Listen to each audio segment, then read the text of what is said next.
In the vast tapestry of Runeterra's history, few kingdoms embody the eternal struggle between order and chaos quite like Demacia, born from the ashes of the devastating rune wars. This shining realm emerged as a beacon of hope for those fleeing magical destruction. Yet beneath its gleaming petricite walls lies a tale of divine intervention, ancient betrayals, and the inexorable march toward civil conflict. From its humble beginnings as a refugee settlement to its current status as a kingdom divided, Demacia's story reveals how even the noblest intentions can give way to fear, hypocrisy, and the very darkness they sought to banish. Long before the gleaming spires of Demacia pierced the sky, Runeterra existed as a realm of infinite possibility, shaped by celestial hands. The cosmic beings who crafted this world wielded instruments of unimaginable power. Ancient artifacts known as the world runes, these crystalline fragments contained the fundamental forces of creation itself, allowing their wielders to reshape reality according to their will. Through careful manipulation of these primordial tools, the Celestials breathed life into barren worlds, carved mountains from nothingness, and seeded the cosmos with the potential for civilization. The creation of Runeterra represented the pinnacle of this cosmic artistry. Each world rune served a specific purpose in the grand design, weaving together the elemental forces that would sustain countless generations of life. The builders embedded these runes deep within the planet's structure, where they would continue their work in harmony, maintaining the delicate balance between order and chaos that all living worlds require. For millennia, this system functioned as intended, fostering the rise of magnificent civilizations that stretched across vast continents. However, even the most carefully laid plans can fall victim to unforeseen catastrophe. During one of their grand works, disaster struck the celestial architects. The precise nature of this calamity remains shrouded in mystery, though its consequences echoed through the ages.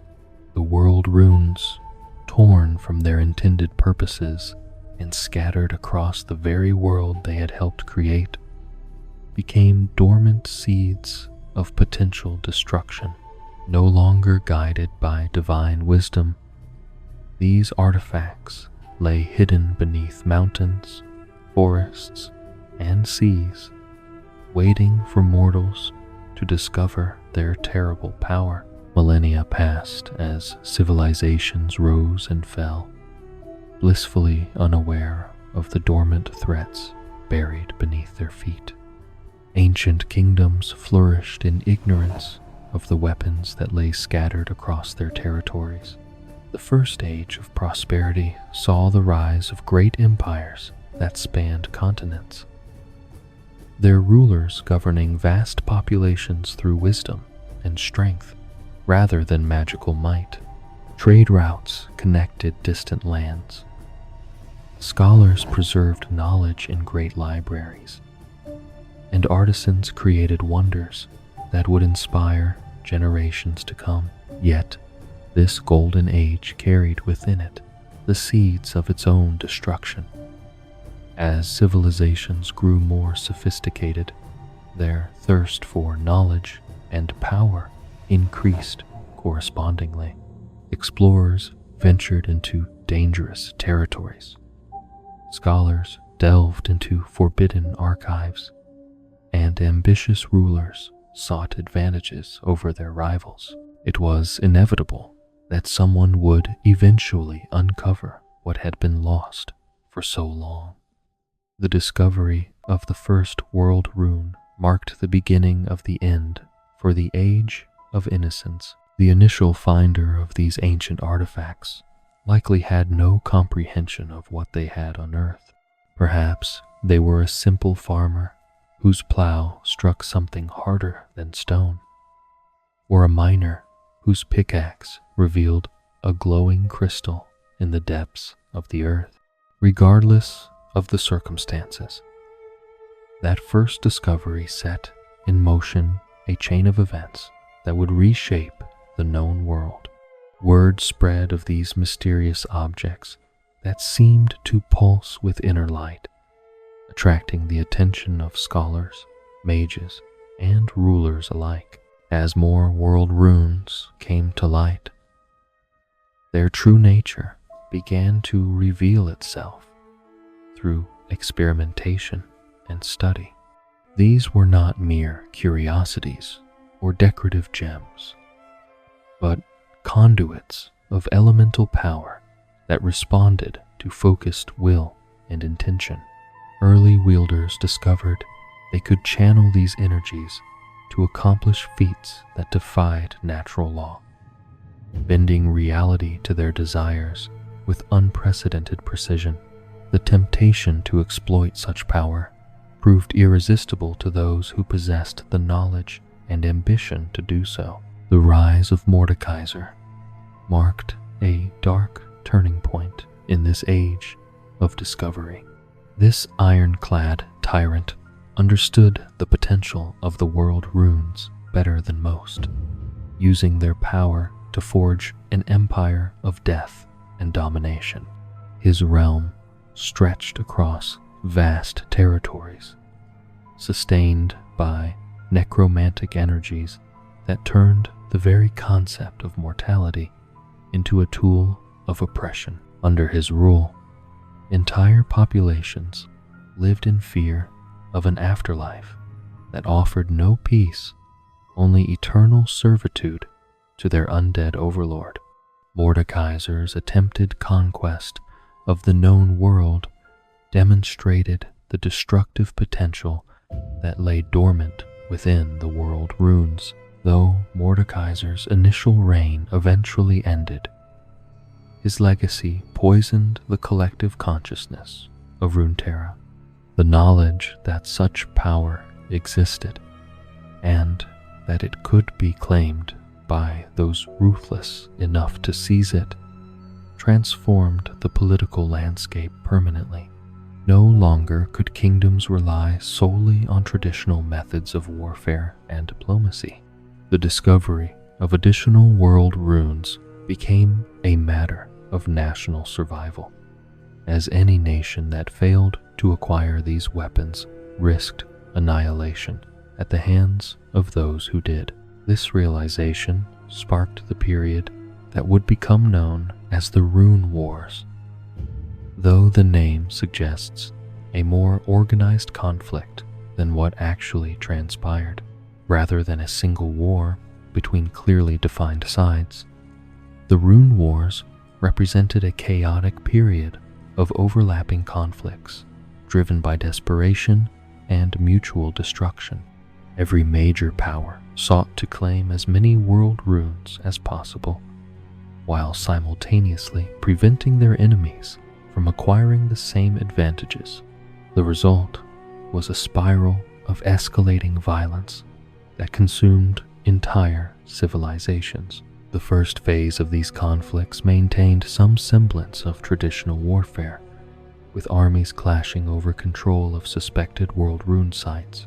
However, as more of these artifacts fell into the hands of various factions, the nature of combat itself began to change.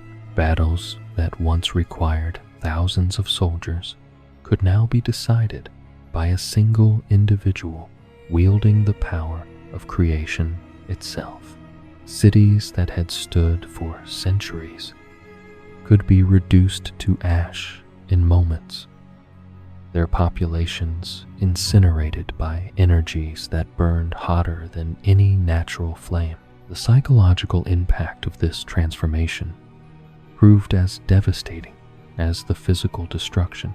Soldiers who had trained for years in the arts of war found themselves rendered obsolete by weapons that operated beyond their comprehension.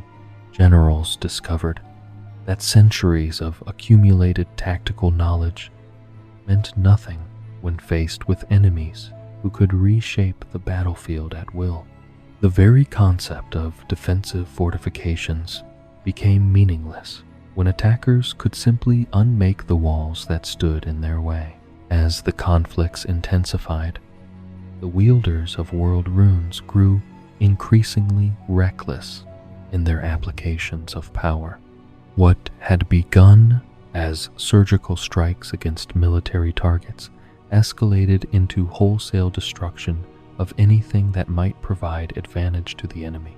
Agricultural regions were transformed into barren wastelands to deny resources to opposing forces.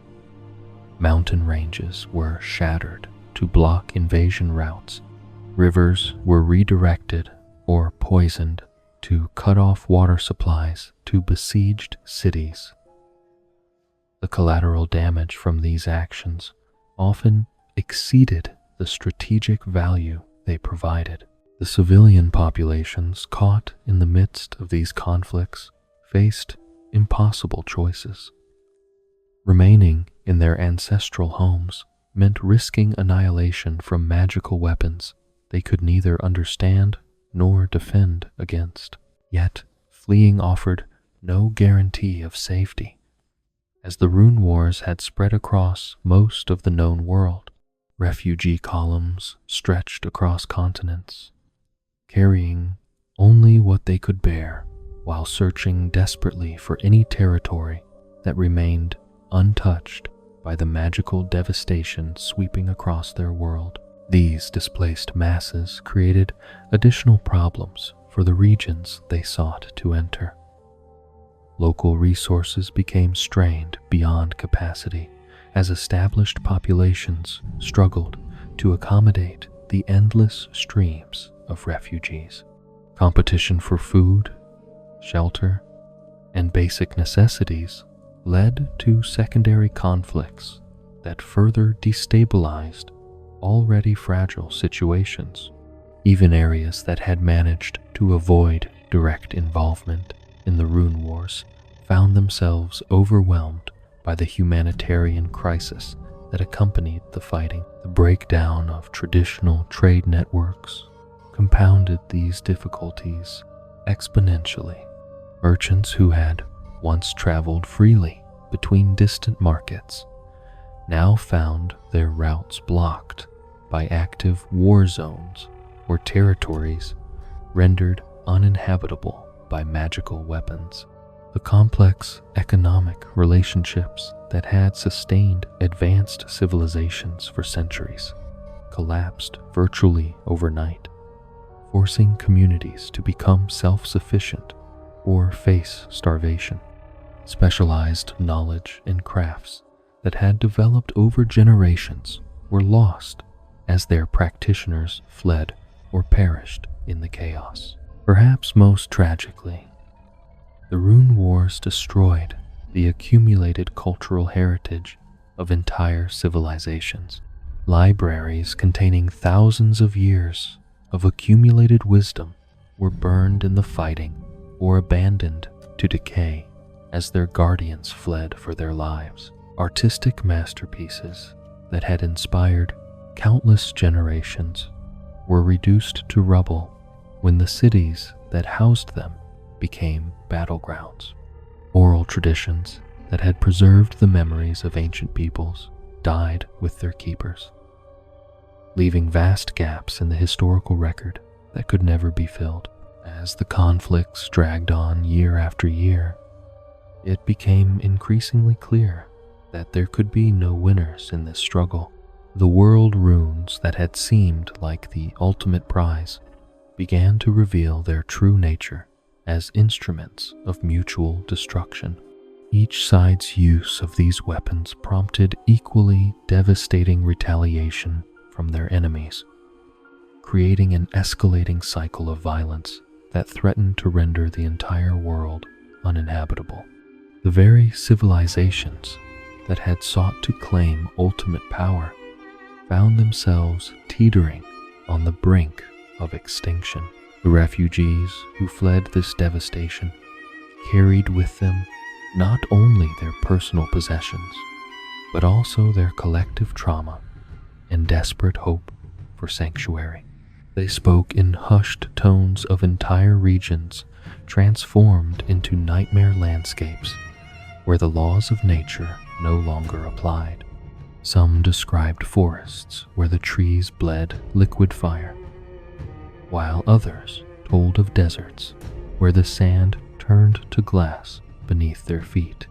These accounts, initially dismissed as the ravings of people driven mad by their experiences, proved all too accurate as more survivors corroborated similar observations. Among these displaced multitudes, word began to spread of a distant land that offered something unprecedented in this age of magical warfare: true safety from the rune wars far to the west, beyond the reach of the great powers and their terrible weapons.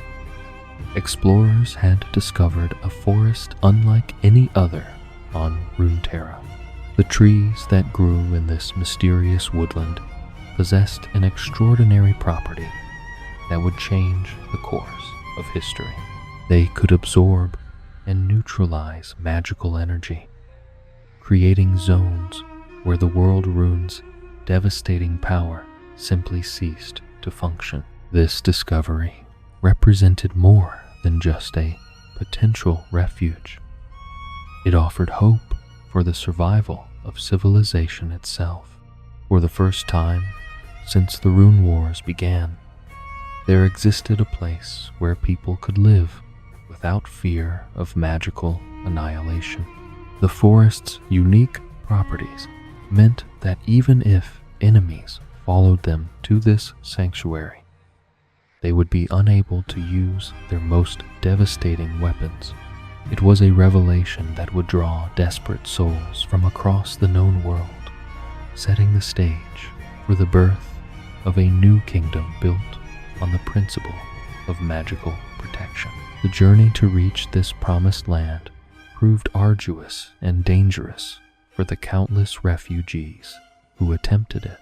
They traveled across territories scarred by magical warfare, through regions where reality itself had been twisted into unrecognizable forms. Many perished along the way, victims of the very forces they sought to escape, or the harsh conditions of their prolonged exile. Yet those who persevered and finally reached the western forests found something that had become almost mythical in their war-torn world: peace. Standing at the edge of this magical sanctuary, the survivors of the Rune Wars faced a choice that would define the future of Runeterra. They could attempt to rebuild their old ways of life, accepting magic as a necessary evil to be controlled and regulated. Alternatively, they could embrace a radically different philosophy, rejecting magic entirely in favor of a society built on purely human achievement and ingenuity. The decision they made would echo through the centuries, shaping not only their own destiny, but the fate of countless generations yet to come. Among the countless refugees who discovered sanctuary within the Petricite Forest, one figure would emerge to shape the destiny of all who sought safety within its protective embrace. Orlan arrived, bearing more than just the burdens of displacement and loss that marked every survivor of the Rune Wars. He carried with him a weapon of extraordinary power and mysterious origin, a warhammer whose true nature would remain one of the greatest enigmas in Demacian history. This legendary artifact forged by unknown hands in a distant age, possessed capabilities that defied conventional understanding of metallurgy and magical enhancement. The hammer itself appeared deceptively simple at first glance, its design emphasizing functionality over ornamentation. Yet, those who observed it closely noticed subtle details that suggested deeper significance. Intricate patterns worked into the metal seemed to shift and change depending on the viewing angle, while the weapon's weight appeared to fluctuate according to the worthiness of whoever attempted to wield it. For Orlan, the hammer felt perfectly balanced, responding to his intentions with an ease that suggested a profound connection between wielder and weapon. However, Orlan possessed the wisdom to recognize that this connection did not necessarily indicate true ownership. Throughout his journey from the war-torn lands of his birth to the sanctuary of the Petricite Forest, he had come to understand that the hammer had chosen him as a temporary guardian rather than accepting him as its destined master. This realization weighed heavily upon his conscience, for he could sense the weapon's tremendous potential remaining largely untapped under his stewardship. The hammer seemed to await someone else, some future hero whose arrival would unlock its full power and reveal its ultimate purpose. Despite these uncertainties about his relationship with the legendary weapon, Orlan demonstrated remarkable leadership qualities that quickly gained him the respect and admiration of his fellow refugees. His calm demeanor in the face of adversity, combined with his practical approach to the challenges of establishing a new settlement, made him a natural choice to coordinate the early efforts at organizing their sanctuary. He possessed the rare ability to unite people from vastly different backgrounds and cultures under a common vision of safety and prosperity. The establishment of the first permanent structures within the Petricite Forest required both ingenuity and cooperation on an unprecedented scale. The refugees brought with them diverse skills and knowledge from their various homelands, but they lacked the specialized tools and materials needed to construct substantial buildings. Orlan recognized that their survival depended not only on providing immediate shelter, but also on developing sustainable solutions that would allow their community to grow and thrive in the years to come. The discovery of the forest's unique properties had already provided them with protection from magical warfare. But Orlan understood that true security required more than just passive defense. They needed to actively harness the Petricite tree's abilities to create lasting fortifications and buildings that could withstand both natural disasters and potential future threats. This realization led to one of the most significant innovations in Demacian history: the development of Petricite construction techniques, working alongside skilled craftsmen and scholars who had fled the destruction of their respective homelands. Orlan oversaw extensive experimentation with the bark of the Petricite trees. Initial attempts to use the material in its raw form proved disappointing, as the bark alone lacked the structural integrity needed for major construction projects.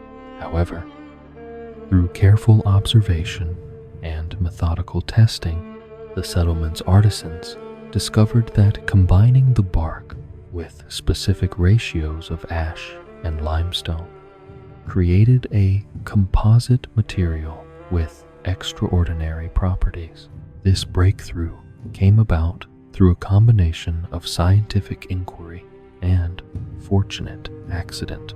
A fire that swept through one of the experimental workshops mixed ash from burned organic materials with crushed limestone and powdered petricite bark, creating a substance that hardened into a white, stone-like material of remarkable durability.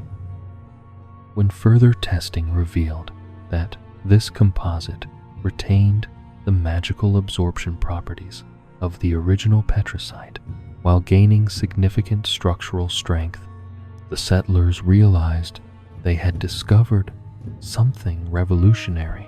The new material, which they named petricite in honor of its primary component, possessed qualities that exceeded their most optimistic expectations.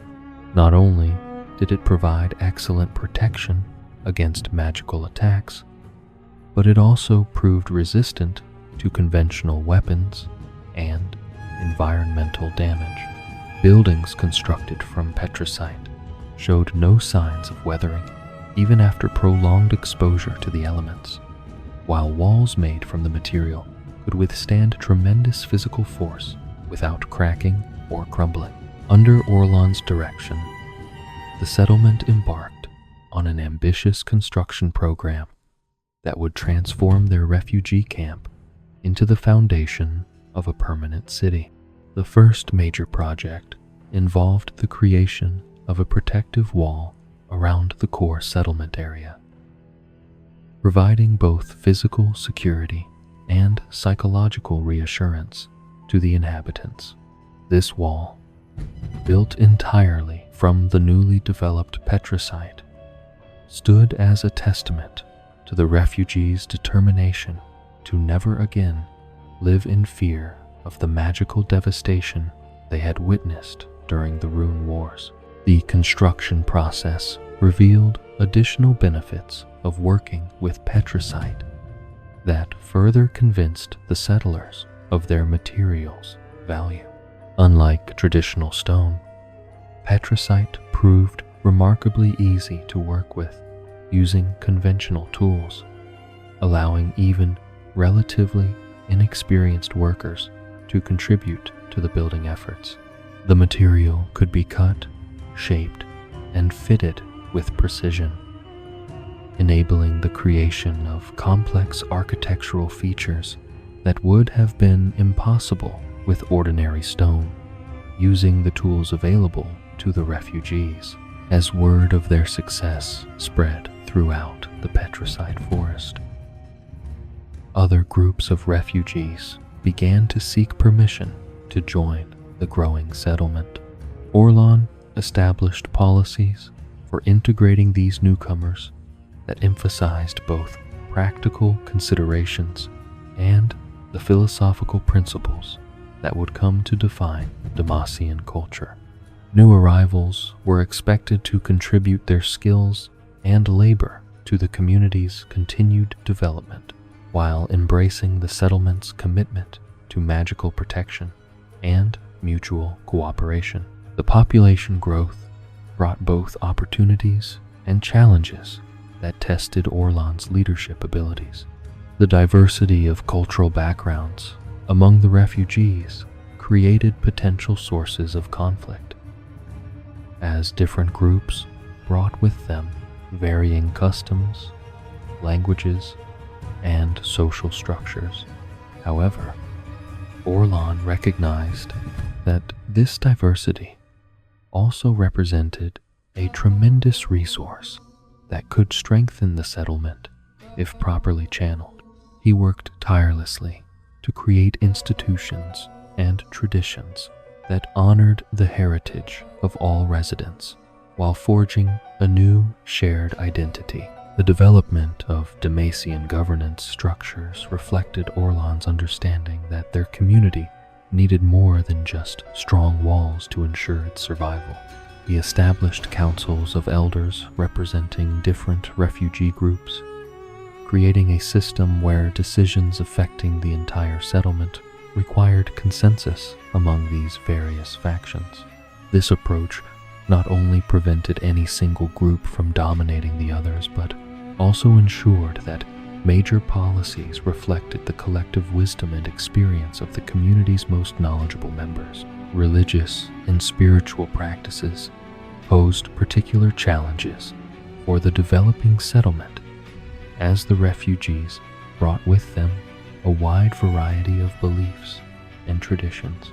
Some had worshipped deities associated with magic and mystical powers, while others had embraced more secular philosophies.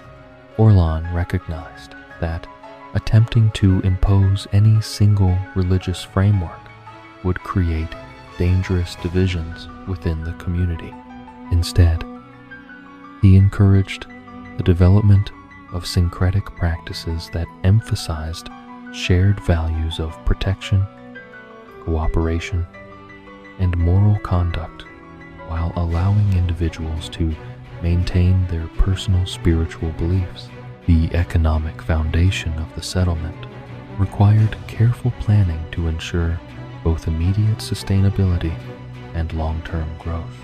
The refugees possessed diverse skills, ranging from agriculture and craftsmanship to scholarship and trade, but they lacked the capital and infrastructure needed to establish complex economic systems. Orlan coordinated the development of workshops and training programs that allowed skilled artisans to pass their knowledge to younger members of the community while producing goods needed for daily life and potential trade with distant regions. Agricultural development presented unique opportunities within the petricite forest environment. The magical properties that protected the trees from harmful enchantments also seemed to promote healthy growth and resistance to disease. Farmers who had lost their ancestral lands to the rune wars discovered that crops grown in soil enriched by fallen petricite leaves showed exceptional vigor and yield. This agricultural abundance provided the settlement with food security while generating surplus production that could support population growth and trade relationships. Trade connections with the outside world required delicate negotiation, as the settlement's location within the petricite forest offered both advantages and disadvantages for commercial relationships, while their isolation provided security from the ongoing conflicts elsewhere on Runeterra. It also limited their access to goods and materials that could not be produced locally. Orlan established trading policies that carefully balanced the community's need for external resources with their commitment to maintaining security and protecting their unique way of life. The educational systems developed under Orlan's guidance reflected the settlement's commitment to preserving knowledge while adapting to their new circumstances. Scholars who had fled the destruction of great libraries and universities established schools that taught both practical skills needed for daily life and theoretical knowledge that would ensure the preservation of civilization's achievements. These institutions placed particular emphasis on understanding the properties and applications of petricite, recognizing that mastery of their unique material would be crucial to their continued success. Military organization within the settlement evolved in response to both external threats and internal security needs. While the petricite forest provided excellent protection against magical attacks, conventional forces could still pose dangers to the community. Orlan established training programs that prepared able-bodied settlers to defend their home while maintaining the principles of cooperation and mutual support that defined their society. These early military units emphasized defensive tactics and community protection rather than aggressive expansion or conquest. The legal framework that governed settlement life reflected Orlan's understanding that their community needed clear rules and procedures while remaining flexible enough to adapt to changing circumstances. The legal code that emerged emphasized restorative justice and community harmony over punishment and retribution.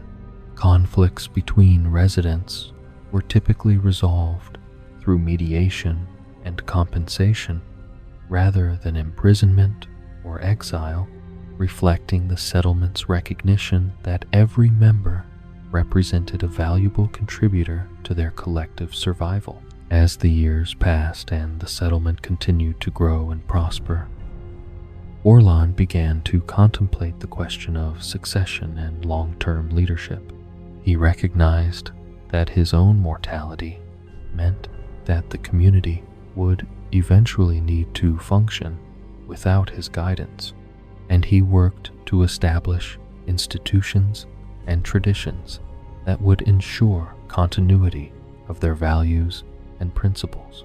The systems he created emphasized collective decision-making and shared responsibility, rather than dependence on any single charismatic leader. The mystery of the hammer's true ownership continued to occupy Orlan's thoughts throughout his time as the settlement's leader.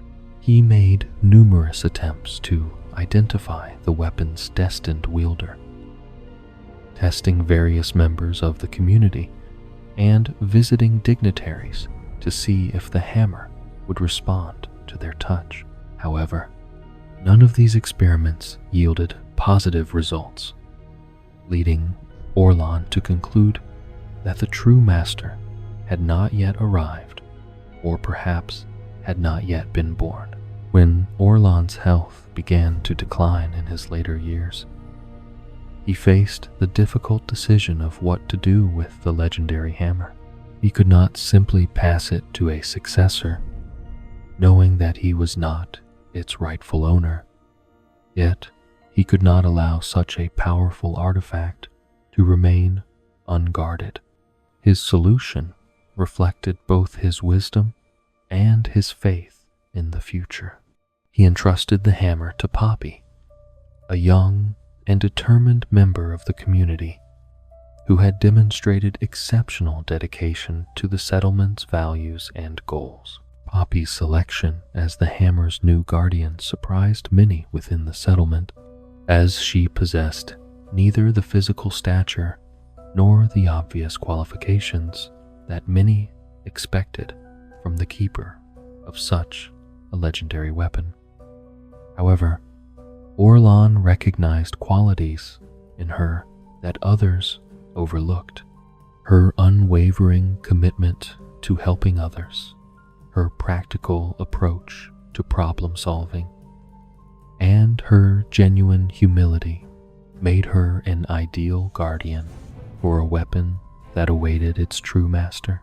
Orlan's final years were marked by his efforts to ensure that the knowledge and wisdom accumulated during the settlement's founding would be preserved for future generations. He worked with scholars and chroniclers to document the techniques and discoveries that had made their community possible, creating detailed records of petricide construction methods, agricultural practices, and governance structures. These documents would serve as invaluable resources for future leaders and citizens of what would eventually become the Kingdom of Demacia. The legacy of Orlan's leadership extended far beyond the physical structures and institutions he helped create.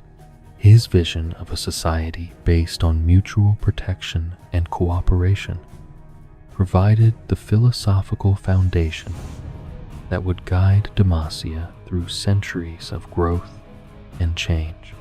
The principles he established during those crucial early years would continue to influence Demacian culture long after his name had faded from common memory, shaping the kingdom's approach to everything from architecture and law to foreign relations and military strategy. When Orlan finally passed away, the settlement he had helped nurture from a desperate refugee camp into a thriving community stood as a testament to the power of human determination and cooperation.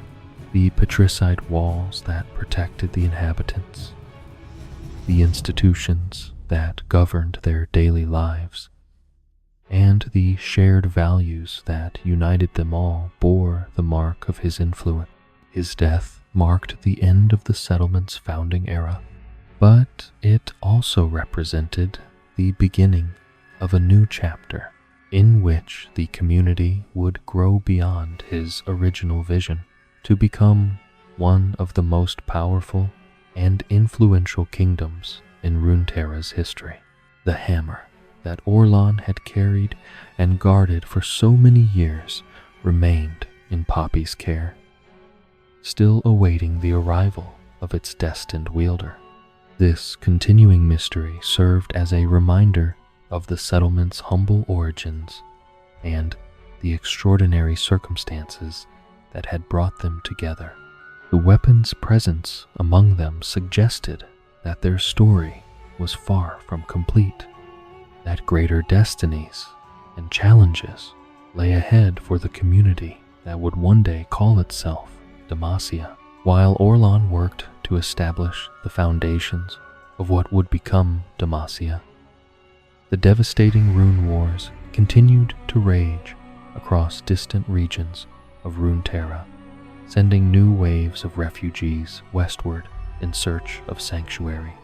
Among these desperate souls fleeing the magical devastation came a man whose journey would fundamentally alter the spiritual and cultural destiny of the growing settlement. Helam of Mount Targon arrived not as an ordinary refugee seeking shelter, but as a father-to-be whose family's connection to celestial forces would reshape the very nature of justice and divine authority within the Petricide Forest Sanctuary. Mount Targon, that towering peak which pierced the heavens and served as a bridge between mortal and divine realms, had long stood as a beacon of hope for those seeking intervention from cosmic powers. The mountain slopes hosted pilgrims and supplicants who climbed its treacherous paths in pursuit of transcendence or divine favor. For generations, legends spoke of mortals who ascended to the summit and returned, transformed, bearing within them fragments of celestial essence that elevated them beyond ordinary human limitations. Yet, the mountain demanded terrible sacrifices from those who sought its gifts, testing every climber's resolve, courage, and worthiness through trials that claimed far more lives than they elevated. Helam's homeland had not escaped the spreading devastation of the Rune Wars, despite its distance from the major centers of conflict. The magical weapons unleashed by warring factions created zones of instability that rippled outward across vast distances, transforming once peaceful regions into landscapes of perpetual danger. The community that had thrived in the shadow of Mount Targon found itself threatened by forces they could neither comprehend nor resist, as reality itself became unreliable in areas touched by the world runes' corrupting influence. Faced with the imminent destruction of everything he held dear, Helam made a decision that would echo through the centuries. Despite his wife Mira's advanced pregnancy, despite the mountain's fearsome reputation for claiming the lives of unprepared climbers, he chose to ascend the sacred peak in search of divine intervention. This decision reflected both desperate hope and unwavering faith, as Keelam believed that only celestial power could provide protection for his unborn child and the community they would leave behind. The climb itself proved even more arduous than the legends suggested, particularly given Mira's condition. Each step up the mountain's treacherous slopes required tremendous effort and determination, as the thin air and harsh conditions tested the limits of human endurance.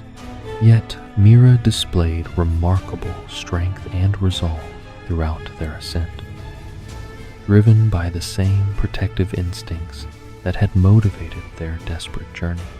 Her pregnancy, rather than serving as a liability, seemed to provide her with reserves of determination that surprised even her devoted husband.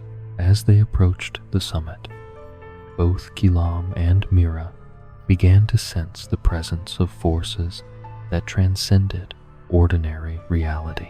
The very air around them seemed to thrum with potential energy, while whispers of ancient wisdom echoed from invisible sources. The mountain itself appeared to be evaluating their worthiness, subjecting them to tests that challenged not only their physical capabilities, but also their moral character and spiritual purity. These trials demanded that they confront their deepest fears and most profound doubts while maintaining their focus on the greater purpose that had driven them to attempt this perilous journey. When they finally reached the peak of Mount Targon, Keelam and Mira found themselves standing in the presence of cosmic entities whose very existence redefined their understanding of power and responsibility. The aspects, manifestations of universal concepts given divine form, recognized something exceptional in the pregnant woman who had endured so much to reach this sacred place. Among these celestial beings, the aspect of justice saw in Mira a vessel capable of bearing its essence while maintaining the moral clarity necessary to wield divine authority responsibly. The transformation that followed transcended anything mortals had previously witnessed, as the aspect of justice merged with Mira's essence. Her physical form became a conduit for cosmic forces that elevated her far beyond normal human limitations. This ascension granted her abilities that defied conventional understanding of combat and leadership, making her a warrior whose power rivaled that of the greatest heroes in Runeterra's history.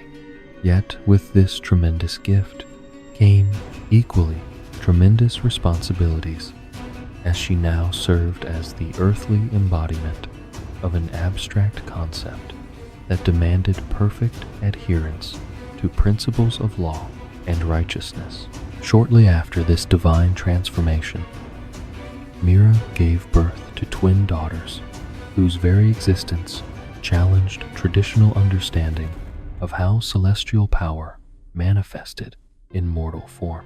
Kale and Morgana entered the world bearing within them fragments of their mother's divine essence, making them not merely children of an aspect, but aspects themselves in their own right. Their births represented a unique phenomenon in the history of Mount Targon, as never before had celestial power been divided and shared between multiple vessels in such a manner. The twins displayed remarkable differences from the moment of their birth, suggesting that even divine essence could manifest in fundamentally different ways depending on the vessel that contained it. Kale emerged with an immediate connection to the more traditional aspects of justice, drawn toward concepts of law, order, and absolute moral authority. Her infant cries carried an unmistakable note of command, while her eyes seemed to burn with inner fire that spoke of unwavering conviction and determination to impose righteousness upon an imperfect world. Morgana, by contrast, displayed a more nuanced approach to the concept of justice from her earliest moments. While she shared her sister's divine heritage and potential for great power, her interpretation of their cosmic mandate emphasized compassion and understanding, rather than strict adherence to absolute moral codes. Even as an infant, she demonstrated an unusual sensitivity to the suffering of others, as if her divine nature compelled her to seek the underlying causes of moral failure, rather than simply punishing its manifestations. The presence of three beings carrying fragments of celestial power created a dynamic that Kalam found increasingly difficult to navigate. Mira's transformation had elevated her to a level of existence that transcended ordinary human experience, making their previous relationship impossible to maintain in its original form. She now served duties that extended far beyond their family unit, responding to calls for justice that drew her away from their domestic life for extended periods. Her divine nature demanded that she prioritize cosmic responsibilities over personal attachments, creating a growing distance between husband and wife. As Mira became more deeply connected to her role as the aspect of justice, Elam found himself struggling with fears and insecurities that threatened to overwhelm his capacity for rational thought. The woman he had loved and married still existed within the divine being she had become, yet she now possessed powers that could reshape reality according to her will. This transformation forced Keelam to confront the uncomfortable reality that his wife had evolved beyond their shared mortality, leaving him behind in a realm of limitations she had transcended. The ongoing rune wars provided numerous opportunities for Mira to exercise her newfound abilities, as conflicts across Runeterra cried out for the intervention of divine justice. She traveled to distant battlefields where her presence could tip the balance between victory and defeat, using her cosmic powers to protect innocent populations from the magical devastation that threatened to consume entire civilizations. These missions often kept her away from home for months at a time, leaving Keelam to care for their twin daughters while grappling with his own feelings of inadequacy and abandonment. During one of Mira's extended absences, Keelam made a decision that would haunt him for the remainder of his life. Unable to bear the constant uncertainty and fear that accompanied his wife's divine calling, he chose to flee with Kale and Morgana rather than continue waiting for her inevitable return. This desperate act stemmed not from lack of love, but from an overwhelming desire to protect his daughters from the cosmic forces that had claimed their mother. He convinced himself that by taking them far from Mount Targon, he could provide them with the normal childhood that their divine heritage would otherwise deny them. The journey across the sea to the Petricite forest proved treacherous for a lone father traveling with infant twins, yet Keelam's determination to reach the sanctuary he had heard described by other refugees sustained him through the most difficult passages. He arrived at the growing settlement exhausted and emotionally shattered, carrying with him not only his precious daughters, but also the terrible weight of having abandoned the woman he loved. The community that welcomed him into their midst had no knowledge of the cosmic drama that had driven him to their shores. Seeing only another refugee family in need of shelter and support, Kielam's integration into the settlement's life provided him with the stability and purpose he desperately needed to function as a single parent. The other refugees, many of whom had their own tragic stories of loss and displacement, offered support and friendship without demanding detailed explanations of his circumstances. This acceptance allowed him to focus on raising Kale and Morgana, while contributing his skills and knowledge to the community's continued development and growth. As the twins matured, their divine heritage became increasingly apparent despite Kielam's efforts to provide them with normal upbringings. Kale displayed an instinctive understanding of right and wrong that exceeded what could be expected from someone of her age, while also demonstrating physical capabilities that suggested the presence of supernatural power. She showed little patience for moral ambiguity or compromise, preferring clear distinctions between acceptable and unacceptable behavior. Her judgments carried weight and authority that influenced the other children in their community, establishing her as a natural leader even at a young age. Morgana's development followed a markedly different trajectory, though her divine nature was equally unmistakable. She displayed an empathetic connection to others that allowed her to understand motivations and circumstances that lay beneath surface actions. While she shared her sister's commitment to justice, her approach emphasized rehabilitation and understanding rather than punishment and retribution. This fundamental difference in philosophy would eventually drive a wedge between the twins that would have catastrophic consequences for the community they called home. The revelation of their true nature came in a manner that none could have anticipated. During a particularly clear night, when both sisters had reached adolescence, a blazing object streaked across the sky above the petricite forest, descending toward the earth with divine purpose.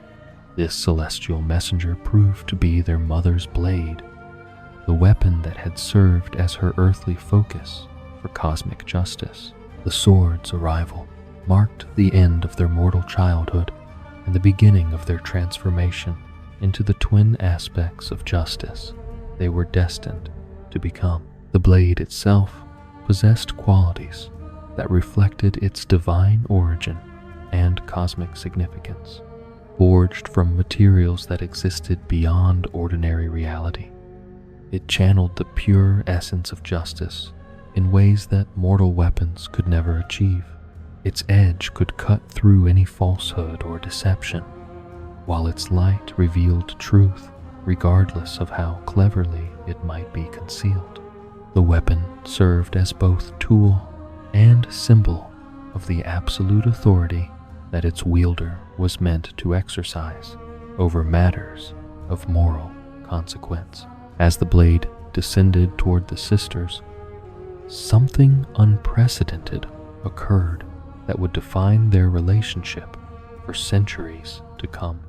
Rather than selecting one of them as its sole inheritor, the weapon split into two separate halves, each perfectly suited to its designated bearer. This division reflected the cosmic recognition that justice itself possessed multiple aspects that required different approaches and perspectives to be properly administered. Kale received the half that embodied absolute law and unwavering punishment, while Morgana claimed the portion that represented mercy and redemptive understanding. The transformation that followed their inheritance of these divine weapons elevated both sisters to their full cosmic potential, while simultaneously highlighting the fundamental differences in their approaches to justice. Kale embraced her role with enthusiastic conviction, viewing her divine mandate as a call to impose perfect order upon an imperfect world. She believed that true justice required the elimination of all corruption and moral weakness, regardless of the personal cost to those who failed to meet her standards. Morgana, meanwhile, interpreted her cosmic responsibility as a duty to understand and guide, rather than simply judge and punish. She recognized that most moral failures stemmed from circumstances beyond individual control, such as poverty, ignorance, or desperation. Her approach to justice emphasized addressing these underlying causes, rather than merely responding to their symptoms through punishment and retribution. The sisters' divergent philosophies initially served to strengthen their effectiveness as divine agents, as their combined efforts addressed both the need for absolute standards and the importance of compassionate understanding.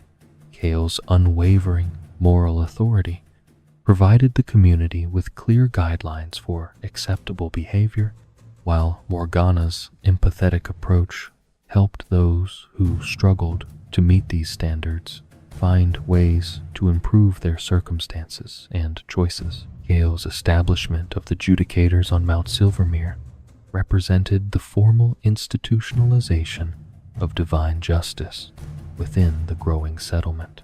This order of warrior priests combined military prowess with moral authority, creating an organization capable of enforcing celestial law through both inspiration and intimidation.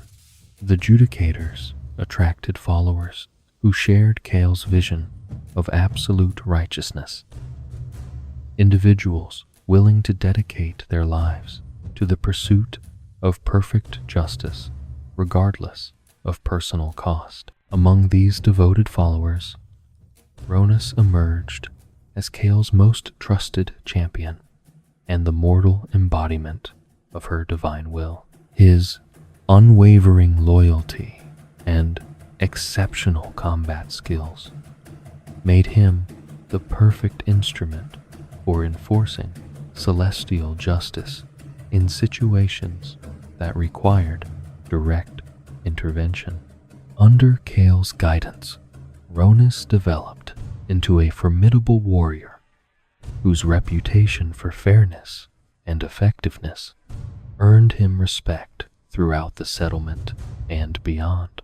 The Judicators' early activities focused primarily on maintaining order within the growing community and protecting it from external threats.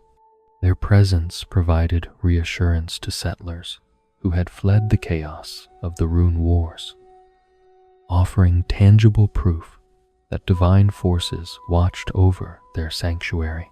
The Order's emphasis on moral purity and absolute justice resonated strongly with refugees who had witnessed the consequences of unchecked power and moral corruption in their homelands. However, as time passed and the settlement continued to grow, the philosophical differences between Kale and Morgana began to create tensions that threatened to tear apart the very community they were meant to protect. Morgana's increasing criticism of her sister's harsh methods reflected her growing belief that absolute justice without mercy ultimately became indistinguishable from tyranny. She argued that true justice required understanding the circumstances that led individuals to make poor choices, rather than simply punishing them for the consequences of those decisions. These disagreements initially remained private disputes between the sisters, but their cosmic nature meant that their personal conflicts inevitably influenced the broader community. Followers of each sister began to adopt their champion's philosophical approach, creating two distinct factions within the settlement that viewed justice and moral authority through fundamentally different lenses. This division undermined the unity that had been essential to the community's survival and prosperity. The crisis that would ultimately destroy their partnership emerged from a seemingly routine matter of law enforcement that escalated beyond anyone's ability to control. A member of the community had committed a crime that violated the clear moral standards established by the judicators. Yet, Morgana believed that the circumstances surrounding the offense warranted mercy rather than punishment. Her attempts to intervene on the offender's behalf directly challenged Kale's authority and the absolute nature of divine justice that the judicators represented. Ronas, as Kale's champion and the earthly enforcer of her will, found himself caught between his loyalty to divine authority and his respect for Morgana's position as a fellow aspect of justice. When Morgana refused to allow him to carry out Kale's judgment, the confrontation escalated to the point where violence became unavoidable. Morgana's decision to protect the condemned individual by taking Ronas's life marked the point of no return in her relationship with her sister.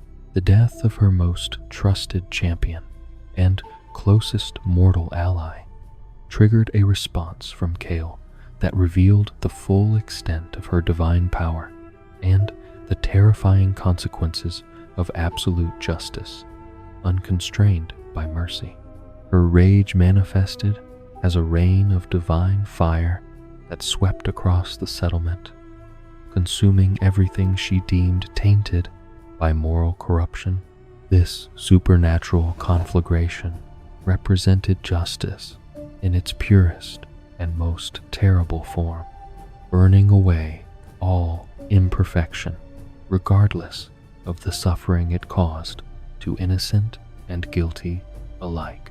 Morgana's desperate attempts to stop her sister's rampage proved insufficient to prevent the catastrophic destruction that followed. The divine fire that Kale had unleashed operated according to cosmic principles that transcended mortal understanding, making it impossible to extinguish through conventional means. The flames sought out moral imperfection with supernatural precision, consuming not only the guilty, but also those who had shown tolerance for weakness or compassion for the flawed. Among the victims of this divine catastrophe was Keelam himself, the father who had brought the twin aspects to the settlement in hopes of providing them with normal lives. Kale's cosmic judgment found him guilty of stealing her and Morgana away from their mother, a crime that she deemed worthy of death, despite the protective love that had motivated his actions. His death at the hands of his own daughter represented the ultimate tragedy of absolute justice, applied without consideration for human motivations or emotional complexity. The aftermath of this catastrophic event left Morgana confronted with the terrible reality of what divine power could accomplish when wielded without restraint or compassion. Her sister's ascension to the heavens marked not a glorious transformation, but a retreat from the consequences of her own actions.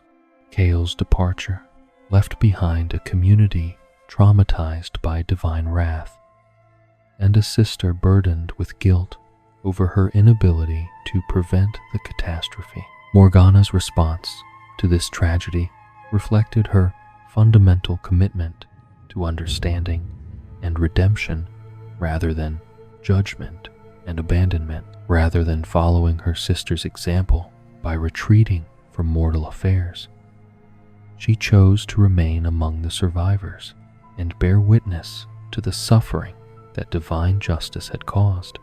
Her decision to bind her wings with chains and cast aside her blade represented a profound rejection of the cosmic authority that had enabled such destruction. The binding of her wings served as both penance and promise, a visible reminder of her commitment to restraint and humility in the exercise of power. The chains she wrapped around her celestial appendages symbolized her voluntary limitation of her own divine abilities, ensuring that she could never again participate in the kind of wholesale destruction that had claimed so many innocent lives. This self-imposed restriction reflected her belief that true justice required the wisdom to recognize when power should not be used, regardless of one's authority to wield it. Morgana's exile into the hidden places of the world marked the beginning of a long period of reflection and atonement that would shape her understanding of justice for centuries to come. She disappeared from the settlement that had witnessed her greatest failure, seeking solitude in remote locations where she could contemplate the lessons of her cosmic tragedy without endangering others through her presence. Her withdrawal from public life allowed the survivors to begin the long process of healing and rebuilding without the constant reminder of divine power and its potential for destruction. The legacy of the twin aspects' brief time in the settlement would influence Demacian culture and philosophy for generations to come.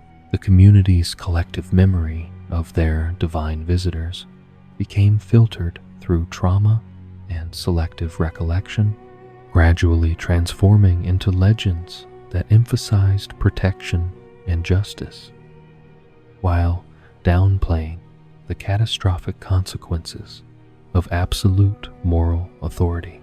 Over time, the stories of Kale and Morgana merged into a single narrative of a winged protector who had watched over the settlement in its early days. This mythologization of their divine visitors served important psychological and cultural functions for the developing community. The legend of the winged protector provided a sense of cosmic legitimacy for their settlement, while avoiding the uncomfortable questions raised by the actual events they had witnessed. The architectural incorporation of angelic wings into Demacian design reflected this sanitized version of their history, creating a visual reminder of divine protection without acknowledging the price that such protection could demand. The trauma of witnessing divine justice in its absolute form also contributed to the settlement's growing suspicion of magical power and supernatural intervention. The residents had seen firsthand how even benevolent cosmic forces could become destructive when wielded without proper restraint or understanding. This experience reinforced their commitment to the petricite-based protection that had originally drawn them to the forest, while also establishing a cultural precedent for viewing magic as inherently dangerous regardless of its intended purpose. The philosophical questions raised by the twin aspects conflict would continue to resonate within Demacian culture long after their departure. the tension between absolute justice and compassionate understanding, between divine authority and human agency, between protection and control, became embedded in the community's collective consciousness. These themes would surface repeatedly throughout Demacian history, influencing everything from legal codes and military doctrine to religious practices and social hierarchies. The mountain that had witnessed Kale's establishment of the Judicators retained its significance as a symbol of divine justice and moral authority. Mount Silvermere became a place of pilgrimage for those seeking guidance on matters of law and righteousness, while also serving as a reminder of the potential consequences of moral extremism. The site where the twin aspects had first manifested their cosmic power continued to radiate an aura of significance that influenced all who approached it. Morgana's hidden presence in the world, though unknown to most of the settlement's residents, continued to influence events in subtle ways that reflected her commitment to redemptive justice. Her ongoing existence served as a counterbalance to her sister's absolute approach, working quietly to prevent the kind of moral extremism that had led to their original conflict. Though she remained in exile, her indirect influence helped guide the settlement toward a more balanced understanding of justice and authority. The story of the twin aspects thus became both a cautionary tale and a source of inspiration for the community that would eventually become the Kingdom of Demacia.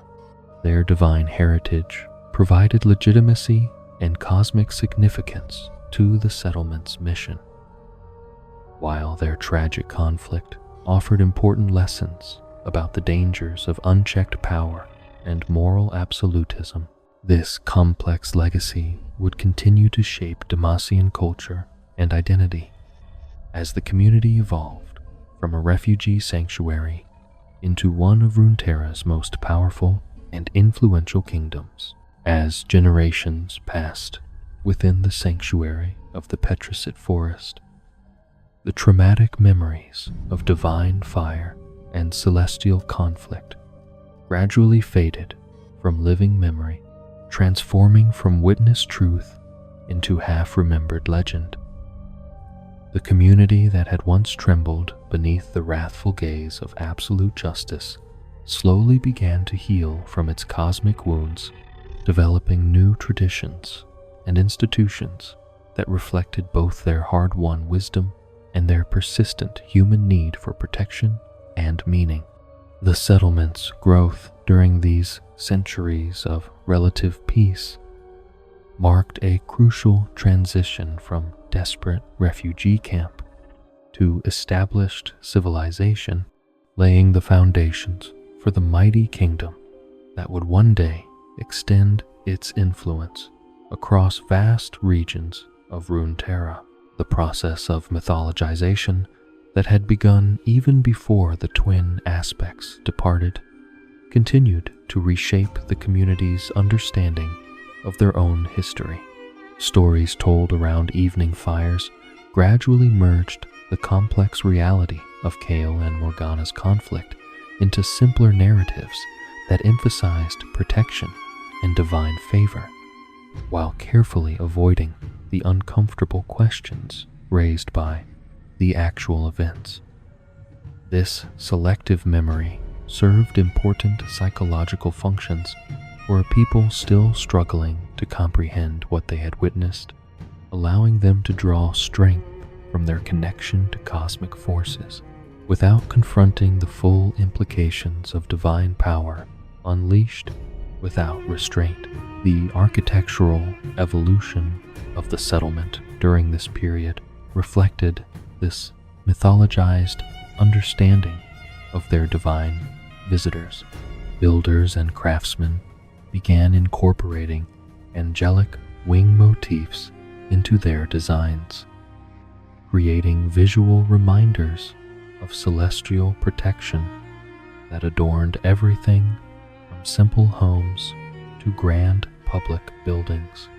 These decorative elements served both aesthetic and spiritual purposes, providing beauty while also functioning as symbols of the community's special relationship with higher powers. The wings that appeared in Demacian architecture bore little resemblance to the terrible radiance that had once burned across their skies, instead representing an idealized vision of benevolent divine oversight. Yet even as the settlement's inhabitants found comfort in these sanitized memories of their divine encounter, practical considerations demanded that they look beyond the protective boundaries of their Petricite sanctuary. The community's growth had brought prosperity and stability, but it had also created new challenges that could not be addressed through passive defense alone. Trade relationships with distant regions required protection for merchant caravans traveling beyond the forest's magical barriers, while the settlement's expanding population needed access to resources that could not be found within their immediate territory. The recognition that Demacia needed to project power beyond its borders while maintaining its core principles of magical protection led to one of the most significant innovations in the kingdom's history. Rather than relying solely on the Petricite forest's natural properties or the distant possibility of divine intervention, the community's leaders decided to create their own guardian, a protector that could accompany their forces into regions where magical threats remained a constant danger. This ambitious project would require not only tremendous resources and craftsmanship, but also a willingness to push the boundaries of what was possible, using their unique understanding of Petricite manipulation.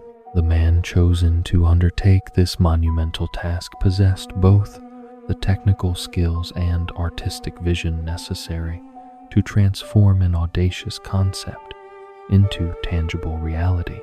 Durand had established himself as the settlement's most gifted sculptor and architect, responsible for many of the finest buildings that graced their expanding city.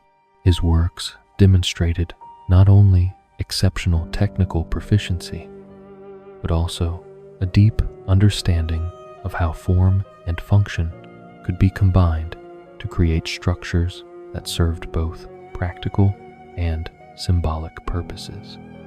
The community's leaders recognized that this project would require someone capable of thinking beyond conventional limitations while maintaining the precision necessary for such an ambitious undertaking. The commission that Durand received from the king represented both an honor and a tremendous responsibility. He was tasked with creating a massive statue from Petricite that could somehow be awakened when magical forces threatened Demacian interests beyond their borders. The specific requirements for this guardian remained deliberately vague, allowing Durand considerable creative freedom while also placing enormous pressure on him to develop solutions to problems that had never before been attempted. The project represented a leap of faith on the part of the kingdom's leadership. Trusting in their master craftsman's ability to achieve what many considered impossible, Durand's approach to this challenge reflected both his artistic sensibilities and his practical understanding of Petricite's unique properties. Rather than simply creating a larger version of existing statues, he began experimenting with new techniques for shaping and combining the material that would allow for the complex internal structures necessary for his ambitious design. The process required months of careful preparation and testing, as Durand developed new tools and methods specifically suited to working with petricite on such an unprecedented scale. The question of the Guardian's appearance sparked considerable debate within the community, reflecting deeper uncertainties about their own identity and heritage. Some argued that the statue should clearly represent the winged protector of their legends, serving as a tangible reminder of the divine forces that had once watched over their settlement. This approach would have created a direct connection between their mythologized past and their projected future, emphasizing continuity and divine legitimacy in their expansion beyond the forest sanctuary. Others within the community advocated for a design that drew inspiration from the native wildlife of their adopted homeland, particularly the magnificent silverwing raptors that soared above the petricite forest. These creatures had become symbols of freedom and natural majesty for the settlers, representing the beauty and power that could be achieved without divine intervention or magical enhancement. A guardian modeled on these indigenous predators would emphasize the community's connection to their chosen home while avoiding potential complications associated with explicit divine imagery. Durand ultimately chose to incorporate elements from both sources of inspiration, creating a design that satisfied multiple constituencies while maintaining his own artistic vision. The Guardian's form combined the powerful physique and protective stance associated with legendary divine protectors with the grace and natural authority of the silverwing raptors. This synthesis created a figure that could be interpreted in multiple ways, depending on the observer's perspective and beliefs, allowing it to serve as a unifying symbol for a community still grappling with questions of identity and purpose. The construction process itself proved to be one of the most complex undertakings in the settlement's history, requiring coordination between dozens of skilled craftsmen and the development of entirely new techniques for handling and shaping massive quantities of petricite. Durand's workshops became centers of innovation as workers discovered new methods for cutting, polishing, and joining the unique material on such an ambitious scale.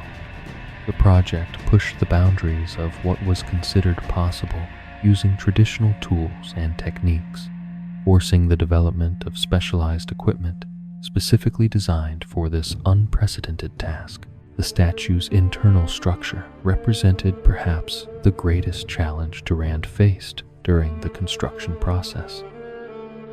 Unlike conventional sculptures that could rely on solid stone or metal frameworks, his guardian required hollow chambers and intricate passages that would allow for the circulation of magical energy when the time came for activation. This requirement demanded precise calculations and careful craftsmanship to ensure that the finished statue would possess both the structural integrity necessary to support its enormous weight and the internal complexity needed for its intended function. As work progressed on the Guardian's physical form, Durand began to grapple with the more mysterious aspects of his commission. Creating a statue was one thing, but imbuing it with the ability to respond to magical threats required knowledge and techniques that extended far beyond conventional craftsmanship. The community's leaders had been deliberately vague about exactly how this activation was supposed to occur, leaving Durand to develop his own solutions based on his understanding of petricite's properties and his intuition about what might be possible. The breakthrough that would ultimately make the Guardian's activation possible came through Duran's willingness to explore unconventional approaches to his craft, rather than relying solely on traditional sculpting techniques. He began incorporating elements that drew from other disciplines, including engineering, alchemy, and even theoretical studies of magical principles. This interdisciplinary approach allowed him to develop innovations that would have been impossible using any single field of knowledge, creating new possibilities for combining artistry with functionality. The precise nature of Duran's methods remained known only to the master craftsman himself, who maintained strict secrecy about the specific techniques he employed to achieve his extraordinary results. Some observers noted unusual materials being delivered to his workshops under cover of darkness, while others reported strange lights and sounds emanating from the construction site during late-night work sessions. These mysterious activities fueled speculation about the true nature of Duran's process, but the sculptor remained steadfastly silent about his methods, even when directly questioned by the kingdom's highest officials. Contemporary accounts suggest that Duran's innovations involved more than simply advanced applications of known techniques. References in surviving documents hint at his study of ancient texts and artifacts that predated the settlement's founding, suggesting that he may have discovered knowledge preserved from earlier civilizations that had faced similar challenges. Some scholars theorize that Duran gained access to information about the original construction of petricite buildings, learning techniques that had been forgotten or deliberately concealed by the settlement's founders. The most intriguing clues about Duran's methods come from fragmentary blueprints and sketches that survived in private collections long after the sculptor's death. These documents contain imagery and symbols that appear to reference forces and entities unknown to conventional Demacian scholarship, including what some interpreters have identified as representations of demonic influences. One particularly enigmatic drawing appears to show a creature that bears striking resemblance to entities associated with distant Noxian military leaders, suggesting connections that raise profound questions about the true source of Duran's knowledge. The implications of these mysterious elements in Duran's work extend far beyond simple artistic curiosity, touching on fundamental questions about the nature of power and the prices that must be paid to achieve extraordinary results. If the sculptor did indeed draw upon knowledge or assistance from sources outside conventional understanding, his creation represents not merely a triumph of craftsmanship, but also a dangerous precedent for the community that would inherit his legacy.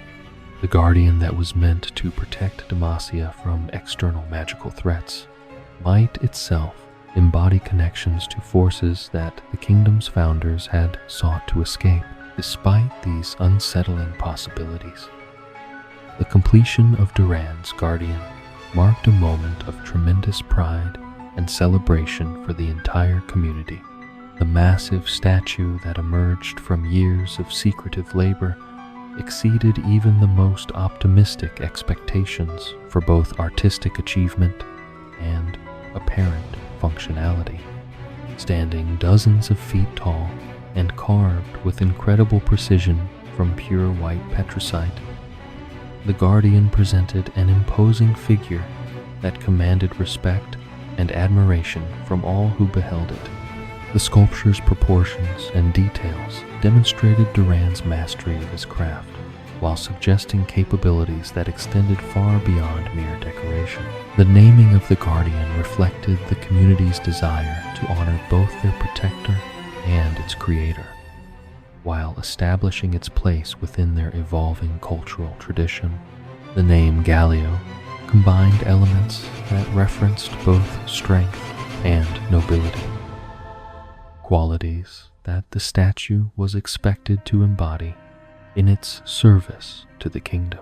This designation also served to distinguish the guardian from the anonymous divine figures of their legendary past, marking it as a uniquely Demacian creation that owed its existence to human ingenuity rather than celestial intervention. The initial tests of Galio's capabilities provided dramatic confirmation that Duran's mysterious methods had indeed achieved their intended purpose. When exposed to significant concentrations of magical energy, the statue began to exhibit signs of animation that transformed it from lifeless sculpture into active protector. The process of awakening appeared to depend on the absorption of hostile magic, suggesting that Galio would naturally respond to the very threats it was designed to counter. This elegant solution meant that the guardian would remain dormant during peaceful periods, while automatically activating when magical dangers emerged. The first recorded awakening of Galio occurred during a magical incident near the settlement's borders, providing the community with tangible proof that their investment in Duran's vision had been justified.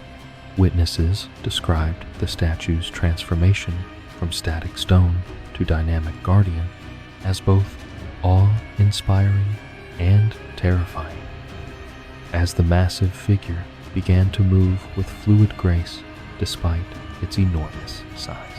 The Guardian's actions during this initial activation demonstrated both tactical intelligence and unwavering commitment to protecting innocent civilians, fulfilling the hopes of those who had commissioned its creation.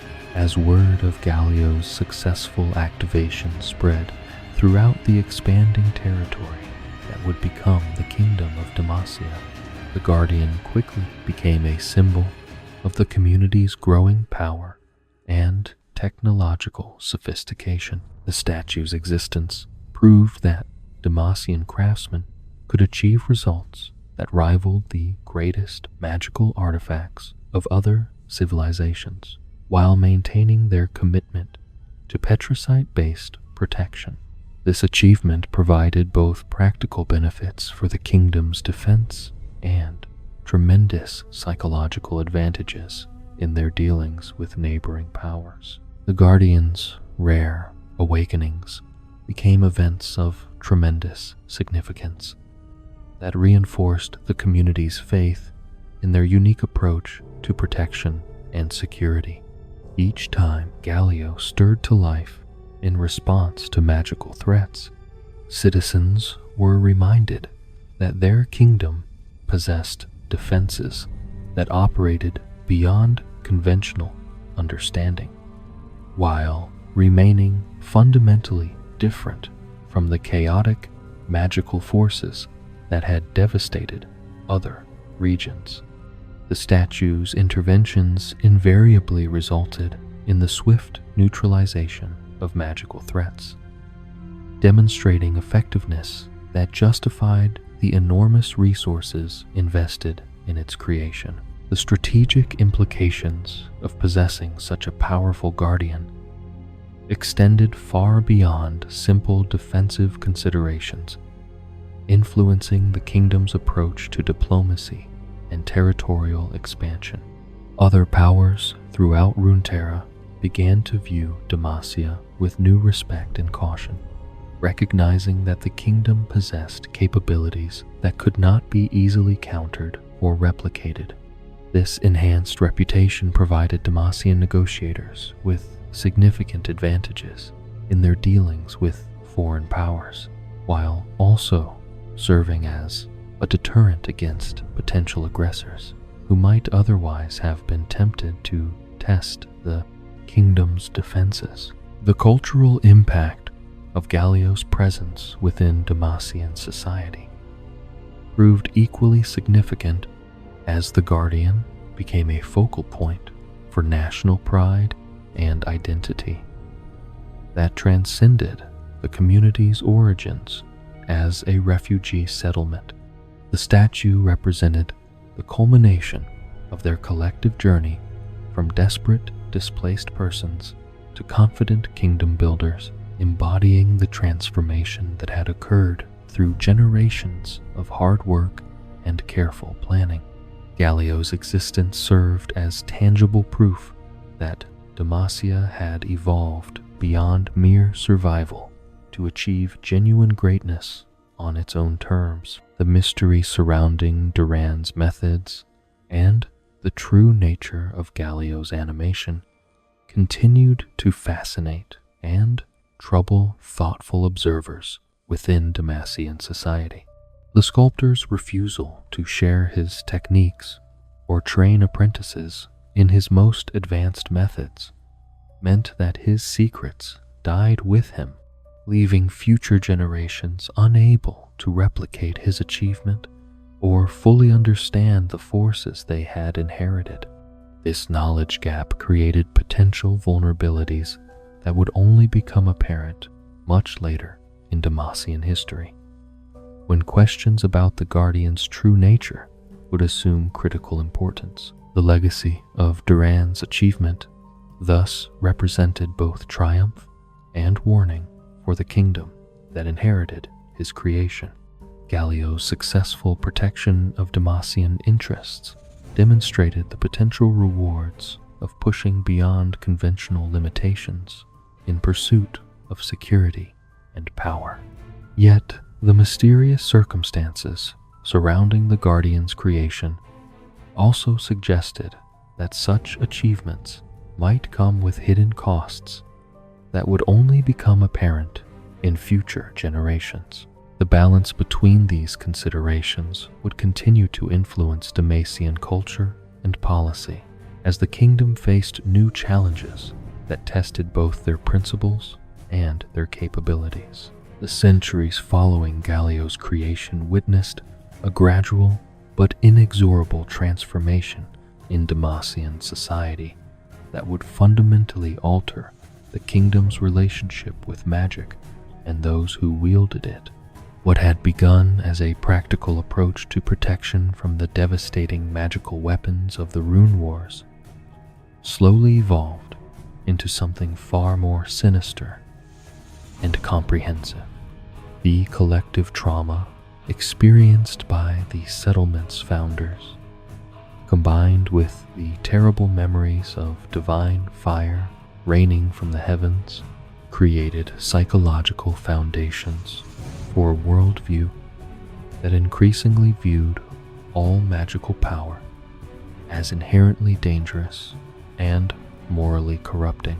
This transformation did not occur overnight, nor was it the result of any single policy decision or dramatic event. Instead, it emerged through countless small changes in attitude and practice that accumulated over generations, each seemingly reasonable response to legitimate security concerns that together created a system of oppression that would have horrified the original refugees who had sought sanctuary in the Petricite forest. The gradual nature of this change made it particularly insidious, as each generation inherited assumptions and practices that had been normalized by their predecessors, making it difficult to recognize how far the kingdom had strayed from its founding principles. The initial seeds of what would become systematic magical persecution were planted in the entirely reasonable desire to maintain the security that had made Demacia's prosperity possible. The kingdom's leaders recognized that their unique sanctuary required protection not only from external military threats, but also from the internal presence of magical forces that could potentially attract the attention of hostile powers or undermine the petricite barriers that kept them safe. These early policies focused primarily on monitoring and regulating magical activities rather than prohibiting them entirely, reflecting a pragmatic approach to managing risk rather than an ideological opposition to magical power itself. However, as decades passed and new generations assumed leadership roles within the kingdom, the distinction between practical security measures and moral judgments about magic began to blur. Leaders who had never witnessed the Rune Wars firsthand found it easier to view magic through the lens of abstract principle rather than practical necessity, interpreting their ancestors' cautious policies as evidence that magical power was inherently wrong rather than simply dangerous under certain circumstances.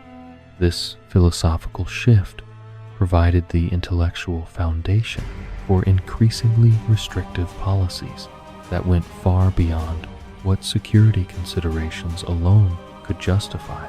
The establishment of formal anti-magic legislation marked a crucial turning point in Demacian history, transforming informal customs and practical guidelines into legally mandated requirements that carried the full weight of royal authority. These laws represented the codification of centuries of growing suspicion and fear, creating a legal framework that not only prohibited the practice of magic, but also criminalized the mere possession of magical ability, regardless of how it was used. The passage of these statutes reflected the success of those who argued that magical power itself, rather than its misuse, posed an unacceptable threat to Demacian society and values. The philosophical justification for these harsh measures drew heavily upon the kingdom's traumatic history, while conveniently overlooking the more complex realities of their relationship with magical forces. Proponents of strict anti-magic policies pointed to the devastation caused by the Rune Wars and the terrible consequences of Kael's divine wrath as evidence that any tolerance for magical power inevitably led to catastrophic destruction.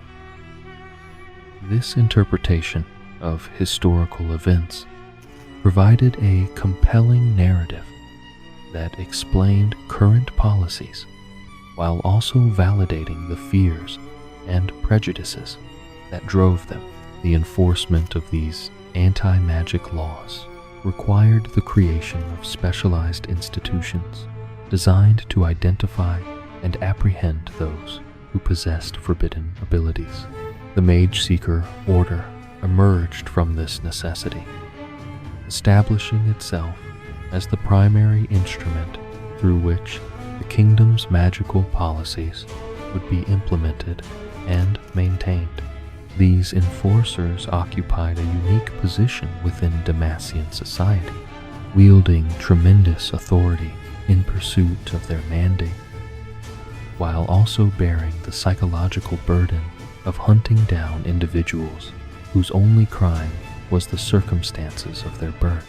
The Mage Seekers developed distinctive visual identifiers that served both practical and symbolic purposes in their work. Their blue capes marked them as agents of royal authority, while also providing a visible reminder of their presence to any who might be tempted to practice forbidden arts. The silver half-masks they wore served multiple functions, concealing their identities to protect them from retaliation, while also creating an air of impersonal authority that emphasized their role as instruments of law rather than individual actors pursuing personal agendas.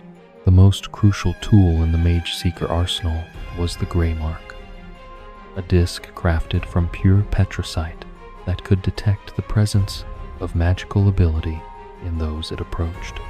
This device represented both technological innovation and practical necessity, providing Mage Seekers with a reliable method for identifying their targets while also serving as a tangible symbol of the kingdom's commitment to petricite-based protection.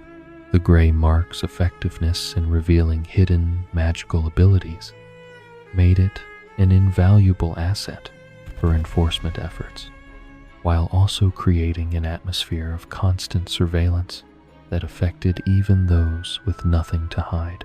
The operation of the Grey Mark reflected the sophisticated understanding of petricite properties that Demacian craftsmen had developed over generations of working with the unique material.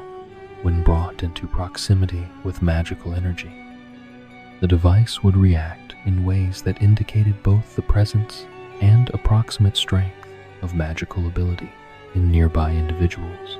This reaction occurred regardless of whether the subject was actively using their powers, making it impossible for mages to avoid detection simply by refraining from magical practice. The implications of this capability extended far beyond simple law enforcement, creating a society where privacy and anonymity became impossible for anyone possessing forbidden abilities. The discovery of magical ability in a Demacian citizen triggered a process that offered three possible outcomes, none of which provided genuine hope for those unlucky enough to possess forbidden gifts. The first and most common response involved exile from the kingdom, forcing the discovered mage to abandon everything they had known and loved in search of sanctuary elsewhere. This punishment appealed to those who viewed themselves as merciful, as it avoided direct violence while still removing the perceived threat to Demacian society. However, exile often proved tantamount to a death sentence, as displaced mages found themselves vulnerable to hostile forces and lacking the support networks necessary for survival in unfamiliar territories. The practice of exile took on particular significance in cases involving members of the Demacian military who had violated their oaths or failed to uphold the standards expected of those who served the crown. These individuals faced a special form of banishment that sent them to Mount Targon with orders to climb the legendary peak that had once served as the gateway to divine power. This punishment deliberately echoed the historical journey of Kilam and Mira, though those who imposed it likely had little understanding of the true significance of their choice. The mountain's reputation for claiming the lives of unworthy climbers made this form of exile particularly harsh, as it offered the theoretical possibility of redemption while making survival extremely unlikely. The case of Tarek provided a notable exception to the usual fatal outcomes associated with Mount Targon exile, demonstrating that the mountain's trials could indeed lead to transformation rather than death, for those who approached them with proper humility and determination. his successful ascension and subsequent transformation into a vessel for divine power offered proof that the ancient connections between Mount Targon and cosmic forces remained active despite the centuries that had passed since the twin aspects' departure. However, Tarek's exceptional success also served to highlight the extreme rarity of such outcomes, as the vast majority of those sent to the mountain were never seen again. The second possible fate for discovered mages involved attempts to cure their magical abilities through various treatments that Demacian authorities viewed as medical interventions rather than torture. This approach reflected the kingdom's attempt to reconcile their humanitarian values with their anti-magic policies, allowing them to pursue aggressive measures while maintaining the fiction that they were helping rather than harming their victims. The classification of magical ability as a disease or affliction provided intellectual justification for treatments that would otherwise have been recognized as deliberate cruelty, creating a framework that allowed perpetrators to avoid confronting the true nature of their actions. The most extreme form of these supposed cures involved forcing victims to consume concoctions containing ground petricite, a practice that caused indescribable agony while failing to achieve its stated purpose. The petricite potion created effects that witnesses described as the victim's soul being torn from their body, a description that proved remarkably accurate given the intimate connection between magical ability and fundamental life force. The consumption of petricite in this manner created internal conflicts that could literally tear apart the magical channels that connected mages to the cosmic forces that powered their abilities, resulting in damage that extended far beyond the immediate physical suffering. The futility of these cure attempts became apparent to any honest observer, as the fundamental nature of magical ability made it impossible to remove without destroying the individual who possessed it. Magical power was not a foreign contamination that could be extracted from an otherwise healthy person, but rather an integral part of their being that was as essential to their identity as their memories or personality.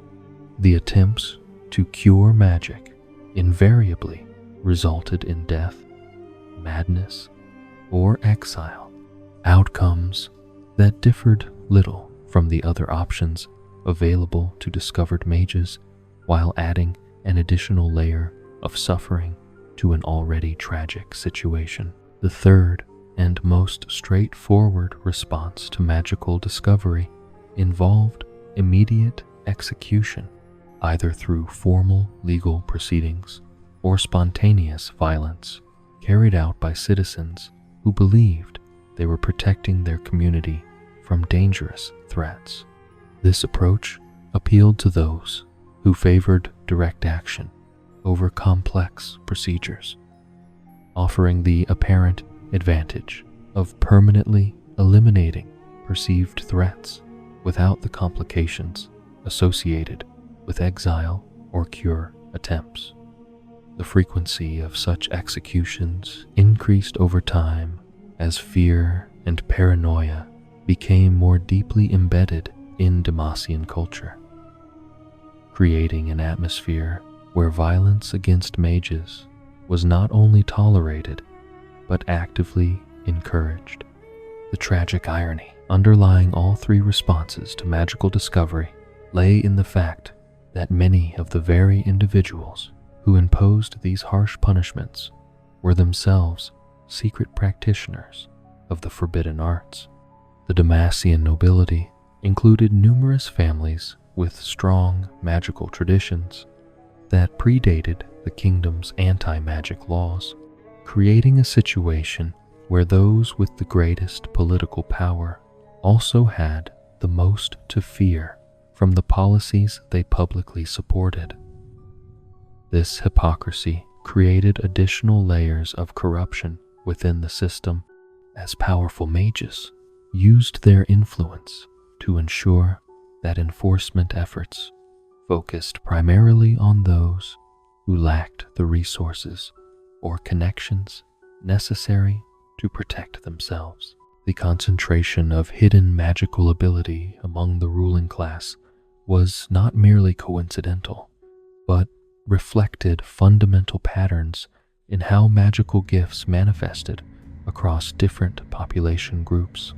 Families with long histories of magical practice often maintained bloodlines that reliably produced individuals with significant abilities, while the wealth and education available to nobility provided resources for developing and concealing these gifts. The result was a system where magical ability was more common among those with the power to shape policy than among the common citizens who bore the brunt of enforcement efforts. This disparity in treatment created a profound moral crisis at the heart of Demacian society, as the kingdom's stated principles of justice and equality were systematically violated by the very institutions charged with upholding them. The selective enforcement of anti-magic laws based on social status and political connections undermined the legitimacy of the entire system, while creating resentment among those who witnessed such obvious injustice. The knowledge that powerful mages routinely escaped consequences for their forbidden abilities, while poorer individuals faced death or exile for the same circumstances, created a foundation for future conflict that would eventually threaten the stability of the entire kingdom. The development of underground networks among rural magical communities represented a natural response to the persecution they faced from official authorities. These hidden societies provided mutual support and protection for individuals who had been abandoned by the legal system, creating alternative structures that prioritized survival and community welfare over compliance with unjust laws. The rural location of many of these networks reflected both practical considerations about avoiding detection and philosophical differences about the value and proper use of magical abilities. In contrast to the urban centers, where magical practice was viewed with suspicion and fear, rural communities often developed more nuanced understandings of how magical abilities could benefit entire populations rather than threatening them. Mages in these areas typically used their gifts to improve agricultural yields, provide protection against dangerous wildlife, and offer healing services that were otherwise unavailable to isolated communities. These practical applications of magical power demonstrated clear benefits that contrasted sharply with the abstract fears promoted by official propaganda, creating local cultures that valued magical practitioners rather than persecuting them. The growing divide between urban and rural attitudes toward magic reflected deeper tensions within Demacian society about the proper relationship between authority and individual rights. Urban populations, influenced by official policies and exposure to anti-magic rhetoric, tended to support strict enforcement measures, even when they directly witnessed their harmful effect. Rural communities, more dependent on practical results than theoretical principles, often chose to protect their magical neighbors despite the legal risks involved. This geographical division would eventually contribute to the broader political crisis that would threaten to tear the kingdom apart. The psychological impact of living under constant threat of discovery created lasting trauma for magical individuals throughout Demacian society, regardless of their social status or geographical location. The knowledge that their very existence violated fundamental laws of their homeland forced mages to live in constant fear while carefully concealing essential aspects of their identity from even their closest friends and family members. This enforced isolation and deception took a terrible toll on the mental health and social development of magical individuals, creating patterns of behavior that often persisted long after immediate threats had passed. The broader social consequences of the Magus Seeker system extended far beyond its direct impact on magical individuals, affecting the entire fabric of Demacian society in ways that undermine the kingdom's founding values of cooperation and mutual protection. The atmosphere of suspicion and surveillance created by anti-magic enforcement poisoned relationships between neighbors and family members, as anyone might potentially be hiding forbidden abilities or collaborating with those who possessed them. The constant fear of discovery and denunciation created a culture where trust became a luxury that few could afford, fundamentally altering the social dynamics that had originally made Demacian prosperity possible. The economic costs of maintaining the Mage Seeker system also created significant burdens for the kingdom's treasury and resource allocation systems. The training, equipment, and operational expenses associated with maintaining a dedicated magical enforcement force represented a substantial, ongoing investment that diverted resources from other priorities such as infrastructure development, education, and economic growth. The loss of talented individuals through exile, execution, or cure attempts also deprived the kingdom of valuable human resources that could have contributed to its continued prosperity and development.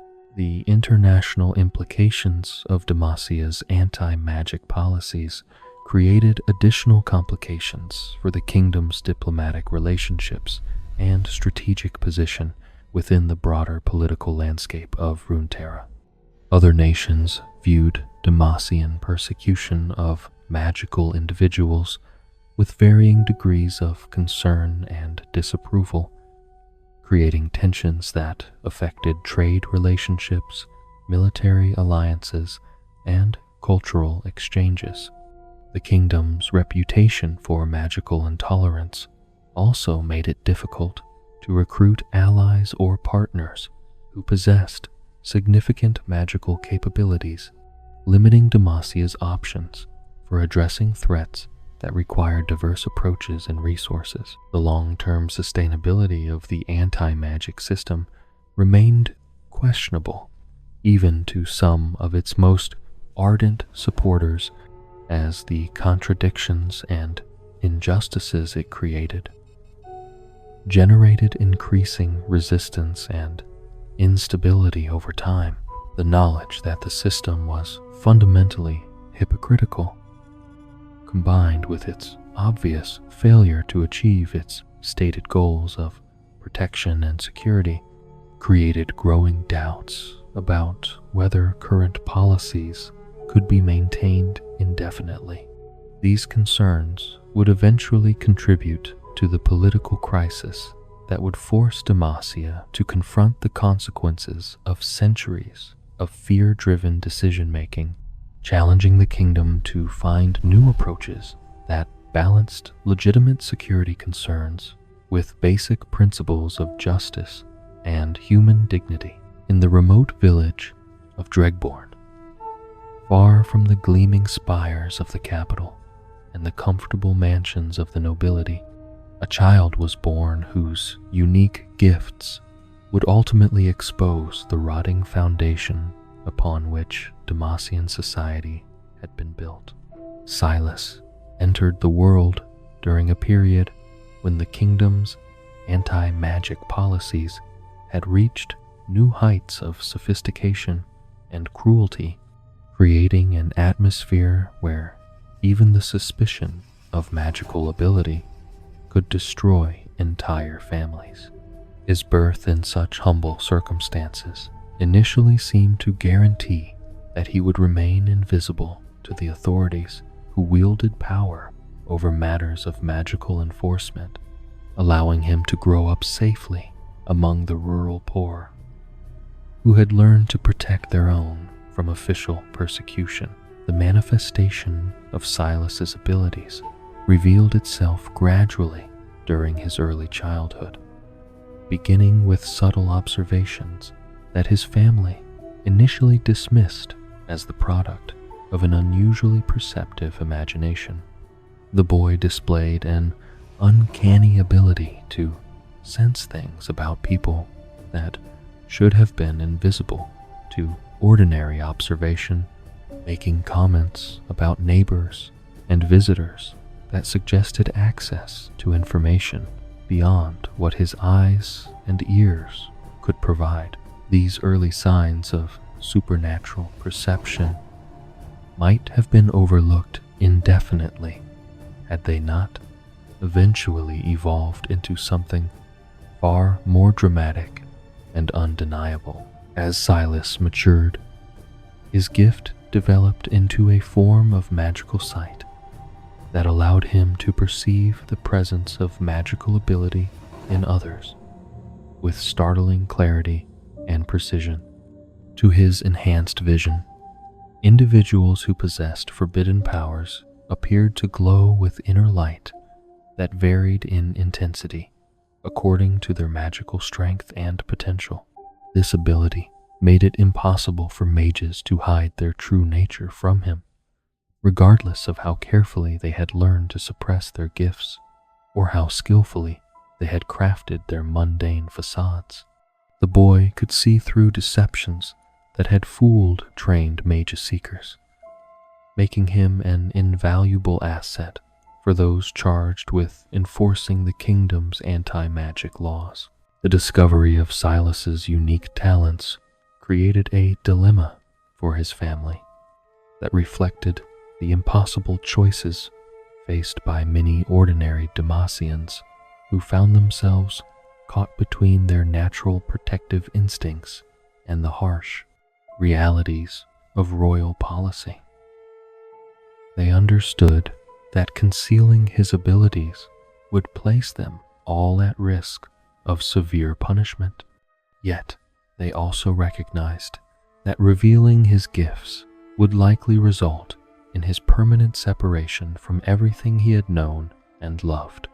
The decision to contact the authorities represented both an act of citizenship and a form of betrayal, demonstrating how the kingdom's policies had corrupted even the most fundamental relationships between parents and children. The mage seekers who arrived to investigate reports of Silas's abilities immediately recognized the extraordinary potential that his talents represented for their enforcement efforts. His capacity to identify hidden mages with perfect accuracy would revolutionize their operations, allowing them to uncover magical practitioners who had successfully evaded detection for years or even decades. The prospect of eliminating the uncertainty and inefficiency that had previously hampered their work made Silas an invaluable resource that they were determined to exploit to the fullest extent possible. The recruitment of such a young child into the Mage Seeker organization required careful handling to ensure that his cooperation could be maintained over the long term. The authorities understood that heavy-handed coercion might prove counterproductive, potentially damaging his abilities or creating resentment that would undermine his effectiveness.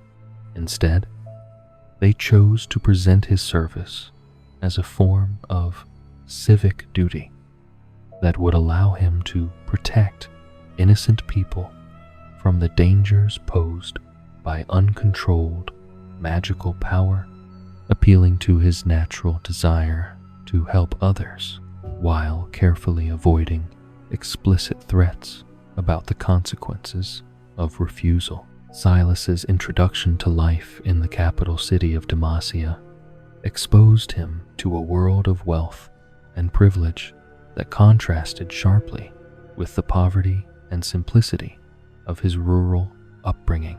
The grand buildings constructed from gleaming petricite, the elaborate ceremonies that celebrated the kingdom's traditions, and the obvious prosperity of the noble districts all served to reinforce the official narrative about Demacia's success and righteousness. These impressive displays of power and culture were designed to inspire loyalty and admiration among visitors, creating emotional connections that would make it difficult to question or resist the kingdom's policies. The training process that transformed Silas from a village boy into a professional magical investigator combined practical instruction in detection techniques with intensive indoctrination designed to shape his understanding of magical power and its place in Demacian society.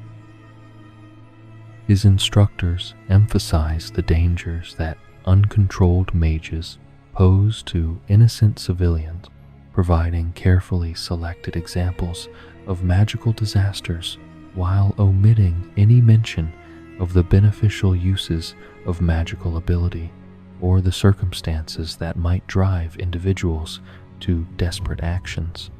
This selective education created a worldview that justified harsh enforcement measures while absolving those who implemented them of moral responsibility for their consequences. The early years of Silas's service as a Mage Seeker asset proved remarkably successful from the perspective of his handlers, as his unique abilities allowed them to identify and apprehend magical practitioners with unprecedented efficiency. His innocent appearance and humble origins provided perfect cover for investigation activities, allowing him to approach potential targets without arousing the suspicion that more obvious enforcement agents might trigger. The combination of his supernatural perception and his carefully cultivated persona as a loyal servant of the crown made him an ideal tool for uncovering magical networks that had previously remained hidden from official scrutiny. However, the very success of Silas's operations began to expose him to uncomfortable truths about the nature of the system he served and the people it claimed to protect. His travels throughout Demacia in pursuit of hidden mages brought him into contact with rural communities where magical practitioners served as healers, agricultural assistants, and protectors against natural disasters. These encounters revealed a stark contrast between the official portrayal of mages as dangerous threats and the reality of their role as valued community members who used their gifts to improve the lives of their neighbors. The cognitive dissonance created by these observations became increasingly difficult for Silas to ignore as he accumulated more experience in the field. The mages he discovered often lived quiet, productive lives that posed no threat to anyone, using their abilities to solve practical problems and provide services that benefited entire communities. Many of them displayed moral character that exceeded that of the officials who condemned them, demonstrating compassion, humility, and genuine concern for others that contrasted sharply with the arrogance and self-interest he observed among the powerful nobles who shaped kingdom policy.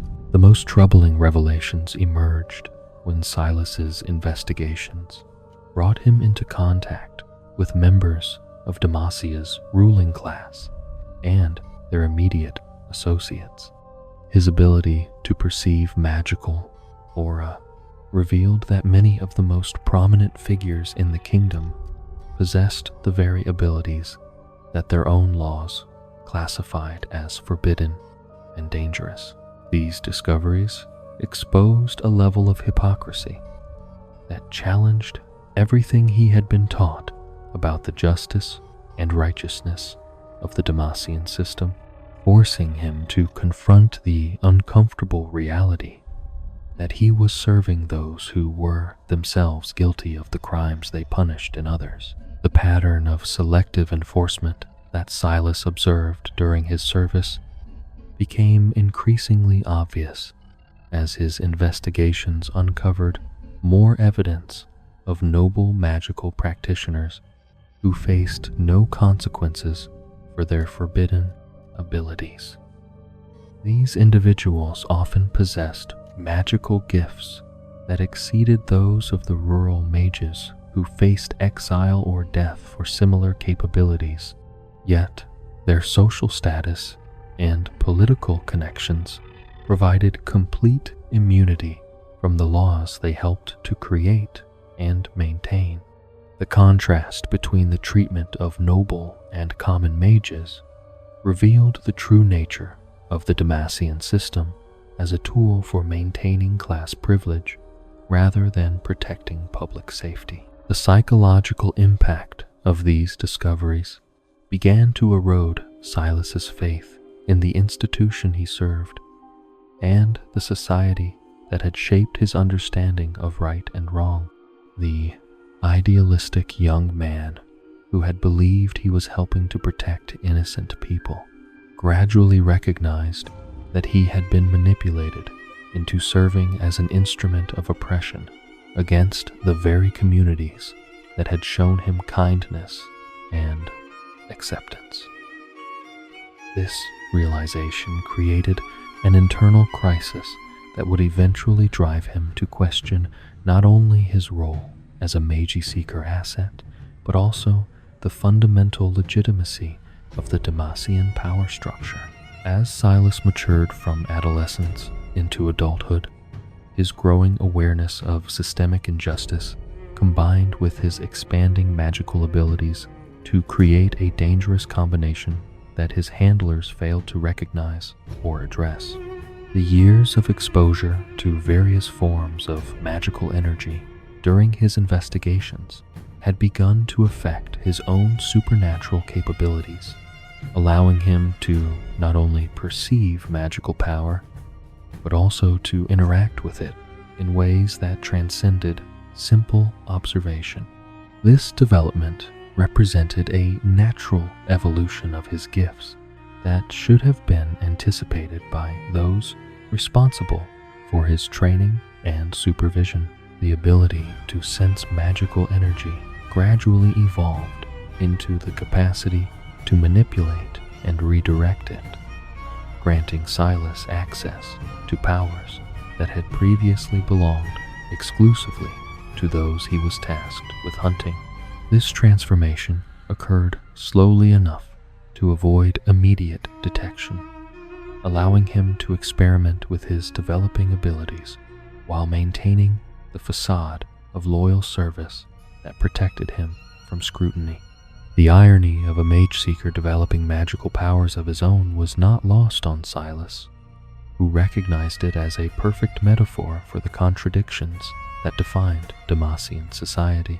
The specific nature of Silas's emerging abilities proved to be uniquely suited to his particular circumstances and psychological state, rather than manifesting as traditional magical powers that drew energy from external sources.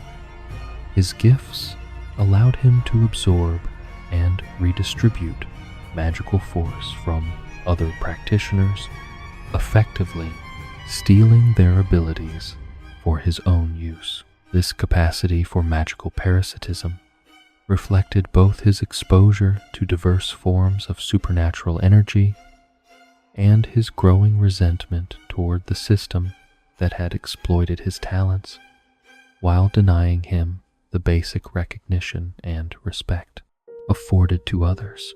The knowledge that he possessed forbidden abilities created a profound crisis of identity for Silas, who was forced to confront the reality that he had become one of the very individuals he had spent years hunting and condemning.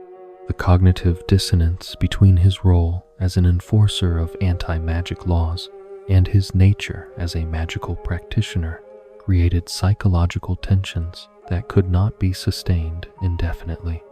The choice between revealing his true nature and continuing to live a lie would ultimately force him to make decisions that would reshape not only his own fate, but the entire future of the Demacian kingdom. The growing instability of Silas's position became apparent to his handlers as his behavior began to change in subtle ways that reflected his internal struggles. His enthusiasm for his work diminished noticeably, while his questions about policy and procedure became more pointed and challenging. These changes might have served as warning signs for more perceptive supervisors, but the Mage Seeker leadership had become complacent about their control over their valuable asset, failing to recognize the signs of disillusionment and rebellion that were becoming increasingly obvious to anyone who observed him carefully. The incident that would ultimately trigger Silas's transformation from loyal servant to revolutionary enemy emerged from a routine investigation that revealed the full extent of noble hypocrisy in particularly stark terms.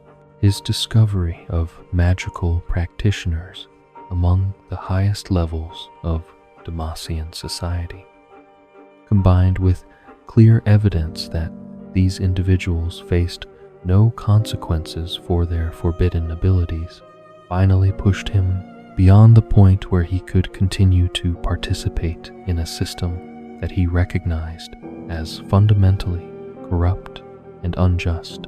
The confrontation with his superiors over this evidence of selective enforcement marked the end of Silas's career as a Mage Seeker asset and the beginning of his evolution into something far more dangerous to the Demacian establishment.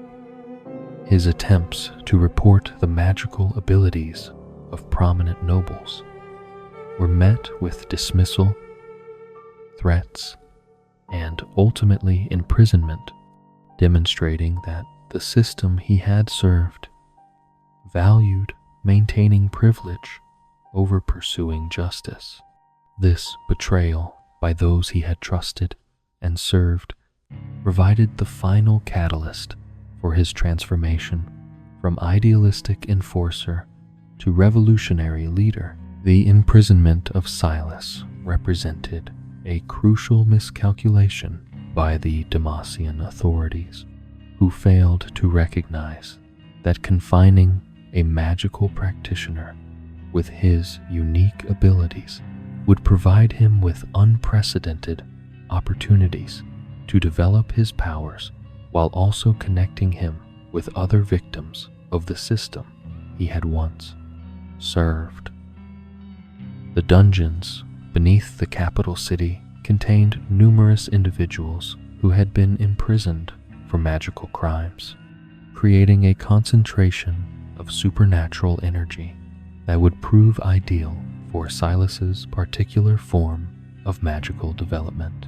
During his years of confinement, Silas perfected his ability to absorb and redistribute magical power, while also developing the leadership skills and revolutionary ideology that would eventually make him the focus of organized resistance to Demacian oppression. His interactions with fellow prisoners exposed him to personal stories of injustice and suffering that reinforced his understanding of the system's cruelty, while also providing him with a network of potential allies who shared his desire for fundamental change. The knowledge and experience he gained during this period of imprisonment would prove invaluable when the opportunity for escape finally presented itself. The escape itself represented not just a personal liberation for Silas, but also the beginning of a new phase in Demacian history that would challenge the kingdom's fundamental assumptions about power, justice, and social order. His ability to absorb magical energy from other sources allowed him to overcome the petricite barriers that should have contained him, while his charismatic leadership inspired other prisoners to join his rebellion against their captors.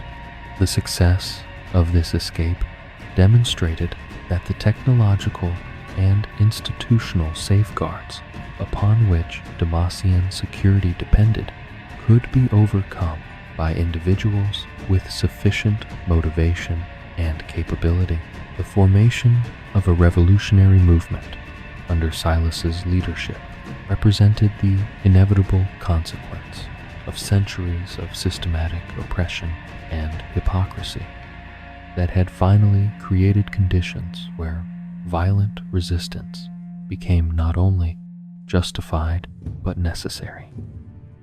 His unique combination of insider knowledge about the Mage Seeker system, magical abilities that allowed him to challenge their enforcement capabilities, and personal charisma that inspired others to follow his lead, made him the perfect catalyst for the uprising that many had begun to view as inevitable. The early victories of Silas's rebellion demonstrated both the vulnerability of the Demacian system when confronted by organized resistance and the depth of resentment that had accumulated among those who had been marginalized and oppressed by official policies. His ability to liberate other imprisoned mages while simultaneously exposing the hypocrisy of noble magical practitioners created a powerful narrative that resonated throughout Demacian society, challenging the legitimacy of the entire power structure upon which the kingdom had been built. The transformation of Silas from loyal Mage Seeker asset to revolutionary leader thus represented more than just an individual journey of disillusionment and rebellion. His story embodied the contradictions and injustices that had been built into Demacian society over centuries of fear-driven decision-making, serving as a catalyst for broader conflicts that would force the kingdom to confront the consequences of its systematic oppression of magical practitioners. The revolution he sparked would ultimately challenge not only specific policies, but also the fundamental assumptions about power, privilege, and justice that had shaped Demacian culture since its founding in the Petricite Forest Sanctuary. The eruption of open rebellion under Silas's leadership transformed what had been a simmering crisis of legitimacy into an active civil war that threatened to tear apart the very foundations of Demacian society. The success of his initial escapes and the dramatic liberation of imprisoned mages sent shockwaves throughout the kingdom, forcing both rulers and citizens to confront the reality that their carefully maintained system of magical oppression could no longer be sustained through institutional authority alone.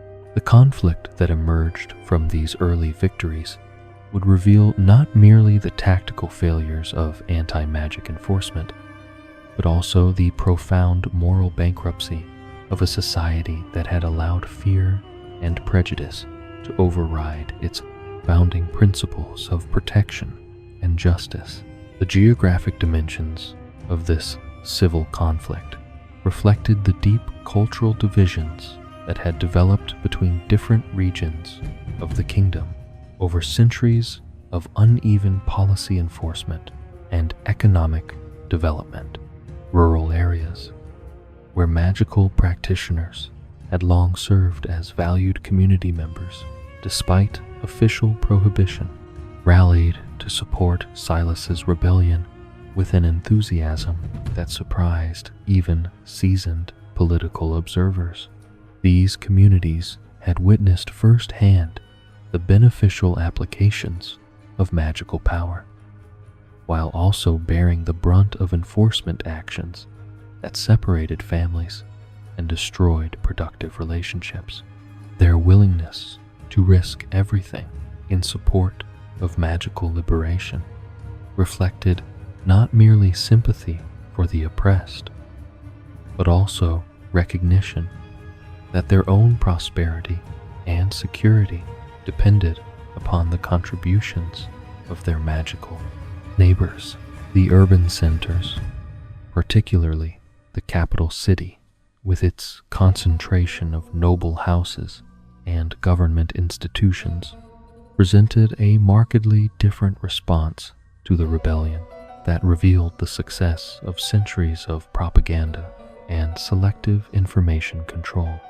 Citizens who had been systematically isolated from positive interactions with magical practitioners proved more susceptible to official narratives that portrayed the uprising as a dangerous threat to social order and public safety. The physical infrastructure of these cities, with their petricite walls and mage-seeker installations, created environments where anti-magic sentiment could flourish without challenge, reinforcing existing prejudices while limiting exposure to alternative perspectives. The emergence of the Illuminators as a crucial factor in the developing conflict demonstrated how the crisis had created opportunities for previously marginalized groups to assert moral leadership in ways that challenged established power structures. This organization of healers, teachers, and social workers had long operated on the periphery of official recognition, providing essential services to both magical and non-magical populations, while carefully avoiding explicit political positions that might compromise their effectiveness. Their decision to openly support humanitarian relief efforts during the civil conflict represented a significant escalation in their public profile, while also establishing important precedents for principled resistance to unjust policies. The Illuminators' approach to the crisis emphasized practical assistance over ideological confrontation, focusing their efforts on treating the wounded, protecting civilians, and maintaining essential services in areas disrupted by fighting. This strategy allowed them to build broad support across factional lines, while also demonstrating alternative models for addressing social problems that did not depend upon state-sponsored violence or systematic oppression. Their success in providing effective humanitarian relief contrasted sharply with the government's increasingly desperate attempts to maintain control through escalating applications of force and intimidation. The The participation of prominent noble families in humanitarian efforts created additional complications for the royal government's attempts to present the conflict in simple terms of loyalty versus rebellion. Many of these families included members who privately sympathized with magical practitioners while publicly maintaining support for official policies, creating internal tensions that made unified responses to the crisis increasingly difficult to achieve. The visible involvement of nobles in relief activities also provided legitimacy for opposition movements, while demonstrating that criticism of government policies did not necessarily constitute treason or disloyalty to the kingdom's broader interests. Lux Crown Guard's position as a secret mage within one of Demacia's most prominent military families embodied the impossible contradictions that the civil conflict had brought into sharp focus. Her magical abilities, carefully concealed throughout her childhood and adolescence, represented both a personal source of shame and fear and a potential bridge between the competing factions that threatened to destroy her homeland. The knowledge that her own brother served as a symbol of Demacian military virtue, while she possessed the very abilities that his institution was sworn to eliminate, created psychological pressures that reflected the broader trauma experienced by countless families caught between love and law.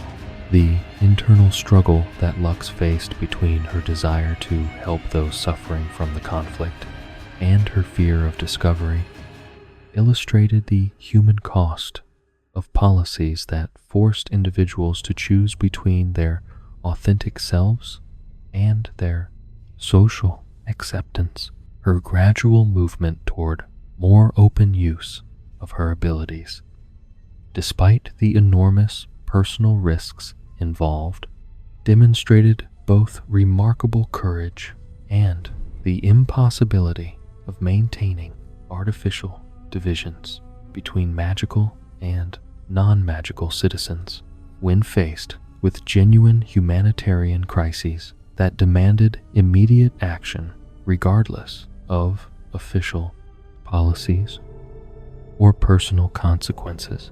The evolution of Lux's relationship with her magical abilities paralleled broader changes in public perception as the civil conflict exposed more people to the practical benefits of magical intervention in emergency situations. Her work with the Illuminators provided opportunities for positive demonstrations of magical power that contrasted sharply with the fearful narratives promoted by official propaganda. These experiences gradually built confidence and support networks that would prove crucial for her eventual emergence as a public advocate for magical acceptance and social reform. Garen Crown Guard's position as a decorated military officer created different but equally complex challenges, as the civil conflict forced him to navigate between his institutional loyalty and his personal relationships. His unwavering commitment to Demacian ideals of protection and service came into direct conflict with policies that increasingly required him to participate in actions that violated his fundamental sense of justice and honor. The knowledge that his own sister possessed magical abilities, combined with his growing awareness of the system's hypocrisy, created internal contradictions that could not be resolved through traditional military discipline or institutional authority. The relationship between the Crown Guard siblings became a microcosm of the broader tensions tearing apart Demacian society as their mutual love and respect collided with the artificial barriers created by anti-magic policies and enforcement practices. Garen's gradual recognition that the system he had devoted his life to serving was fundamentally flawed and morally compromised forced him to confront uncomfortable questions about the nature of duty, loyalty, and moral responsibility that had implications extending far beyond his personal circumstances. The political pressures facing Prince Jarvan IV as heir to the throne illustrated the impossible position of leadership during a crisis that called into question the fundamental legitimacy of royal authority and institutional power. His education and training had prepared him to inherit a stable kingdom with clear hierarchies and established traditions, not to navigate a civil war that challenged the basic assumptions upon which Demacian society had been built. The competing demands of maintaining royal authority while addressing legitimate grievances created strategic and moral dilemmas that could not be resolved through conventional approaches to governance. Jarvan's attempts to find middle ground between the competing factions reflected both political pragmatism and genuine concern for his people's welfare, yet these efforts were complicated by the radical nature of the underlying conflict and the limited options available for meaningful compromise. The structural inequalities and systematic oppression that had created the crisis could not be addressed through minor policy adjustments or symbolic gestures, requiring fundamental changes that would necessarily diminish royal power. While empowering previously marginalized groups, the involvement of foreign magical practitioners through the Arbor Mark Alliance created additional layers of complexity that highlighted the international dimensions of Demacia's domestic crisis. The decision to request assistance from allied mages represented a significant departure from traditional policies, while also acknowledging the practical limitations of purely military responses to magical rebellion. This precedent raised important questions about the sustainability of anti-magic policies in a world where magical power remained common and politically significant among potential allies and trading partners. The presence of foreign mages within Demacian territory created opportunities for cultural exchange and mutual understanding that had been systematically prevented by previous policies, allowing both sides to develop more nuanced perspectives on the relationship between magical ability and social responsibility. These interactions demonstrated that magical practitioners could indeed serve constructively within established legal and political frameworks when treated with basic respect and dignity rather than suspicion and hostility. Shyvana's precarious position as a magical being serving the crown illustrated the arbitrary and contradictory nature of official policies that made exceptions for politically useful individuals while maintaining harsh restrictions for those without powerful protectors. Her ability to transform into a dragon represented magical power of extraordinary magnitude, yet her service to Prince Jarvan provided protection from the same enforcement actions that threatened far less powerful magical practitioners throughout the kingdom. This disparity highlighted the extent to which anti-magic laws served political rather than security purposes, undermining official justifications for systematic oppression. The psychological burden that Shyvana carried as someone whose very existence contradicted the principles supposedly governing Demacian society created ongoing stress and uncertainty that affected her effectiveness as both a military asset and a potential bridge between human and magical communities. Her efforts to maintain acceptance within Demacian society while remaining true to her essential nature reflected the broader challenges facing all magical individuals who sought to find legitimate places within a system designed to exclude them. Quinn's role in border defense operations provided a unique perspective on how the civil conflict affected Demacia's relationship with neighboring powers and external threats that remained constant regardless of domestic political upheaval. Her observations from frontier regions revealed how internal divisions weakened the kingdom's capacity to respond effectively to traditional security challenges, while also creating opportunities for hostile forces to exploit Demacia. Vulnerabilities during periods of internal distraction and resource diversion. The practical difficulties of maintaining effective border security while simultaneously conducting counterinsurgency operations against domestic magical practitioners illustrated the unsustainable nature of policies that created internal enemies while external threats remained active and dangerous. Quinn's reports documented how military resources were increasingly diverted from legitimate defense missions to support enforcement actions that often proved counterproductive and politically damaging. The awakening of Galio during major magical confrontations provided dramatic demonstrations of the Guardian's continued effectiveness, while also raising troubling questions about the true nature of Duran's creation and its relationship to the magical forces that Demacia claimed to oppose.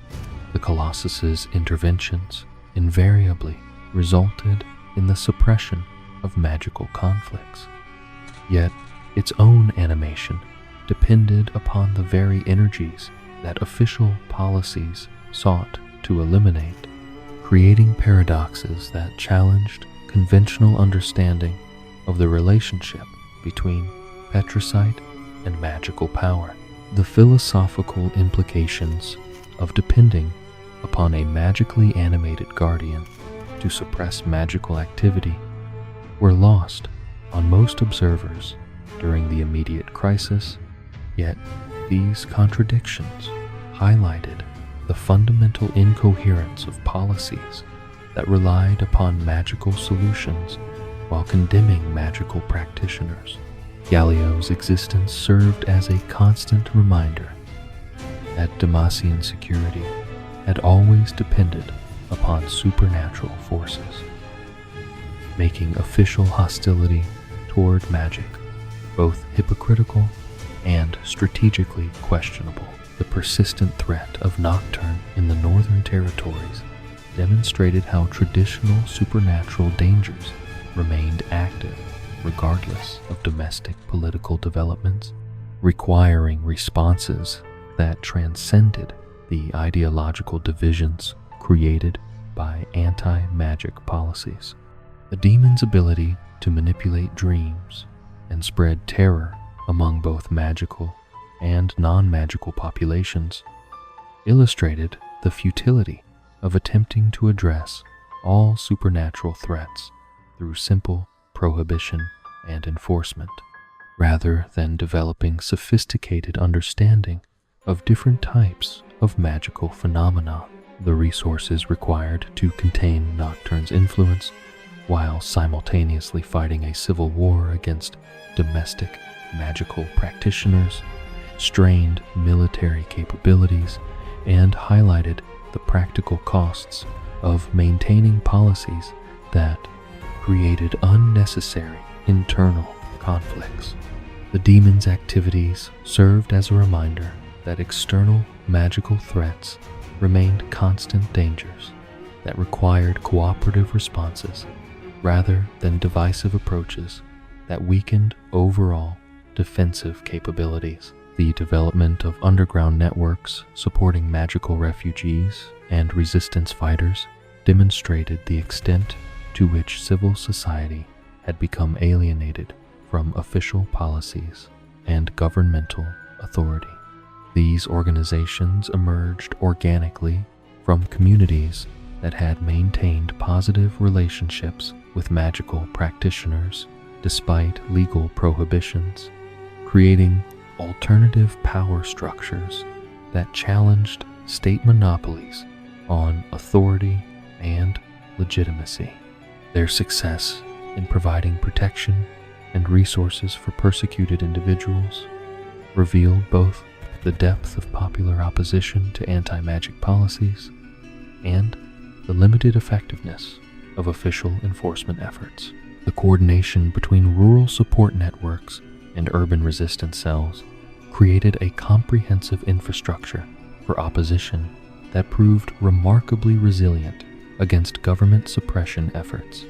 This organizational sophistication reflected years of gradual development under conditions of systematic oppression, demonstrating how policies designed to eliminate magical influence had instead fostered the growth of parallel institutions capable of challenging state authority across multiple domains of social and political activity.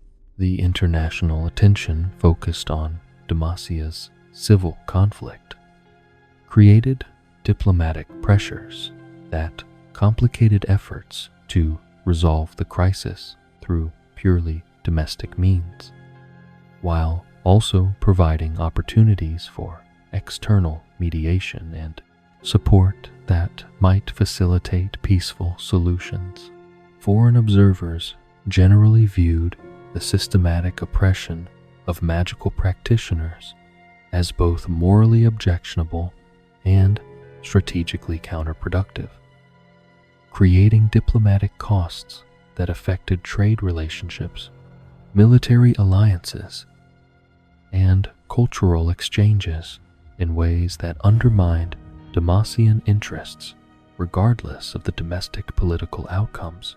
The contrast between Demacian anti-magic policies and the more tolerant approaches adopted by most neighboring powers highlighted the kingdom's increasing isolation within broader regional political networks that valued magical capabilities and maintained positive relationships with magical practitioners.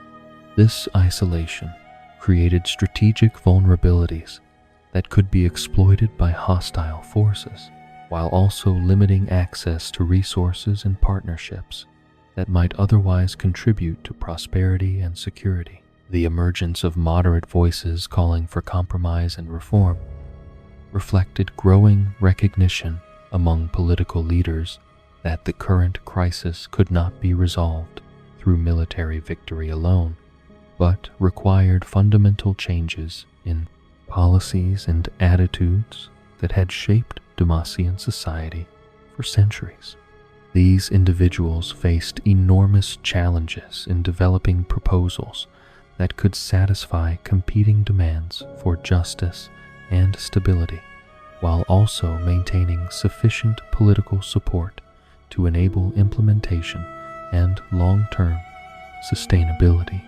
The difficulty of achieving meaningful reform within existing institutional frameworks highlighted the extent to which anti-magic policies had become embedded in legal, military, and cultural systems that resisted change even when their continuation threatened the kingdom's survival and prosperity.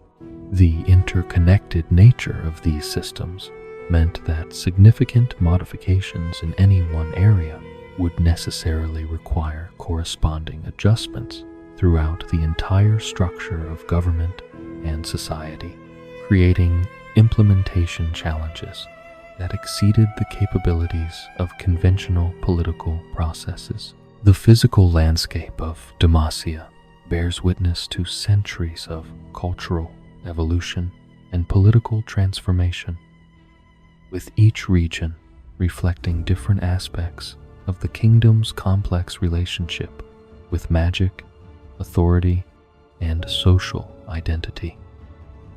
The geographical divisions that separate various territories have become more than mere administrative boundaries during the current crisis, evolving into cultural and ideological frontiers that define fundamentally different approaches to the questions of magical acceptance and governmental legitimacy. Understanding these regional variations provides crucial insight into how the civil conflict has manifested differently across the kingdom, while also revealing the deep-rooted causes of institutional breakdown that transcend simple policy disagreements. The great city of Demacia stands as the physical and symbolic heart of the kingdom. Its massive walls of gleaming petricite rising from the central plains like a monument to human ambition and technological achievement. The capital's architecture tells the story of Demacian values through its emphasis on order, permanence, and protection, with broad avenues designed to accommodate military parades and public ceremonies that reinforce the connection between citizens and state authority. Yet, beneath this impressive facade, the city's internal geography reveals stark divisions that mirror the broader social tensions, tearing apart the kingdom as a whole. The noble districts that occupy the city's highest elevations showcase the wealth and privilege that have accumulated among those families whose political connections and economic advantages have allowed them to prosper under the current system. These neighborhoods feature elaborate mansions constructed from the finest petricite, their architectural details incorporating the angelic wing motifs that celebrate the kingdom's mythologized relationship with divine protection.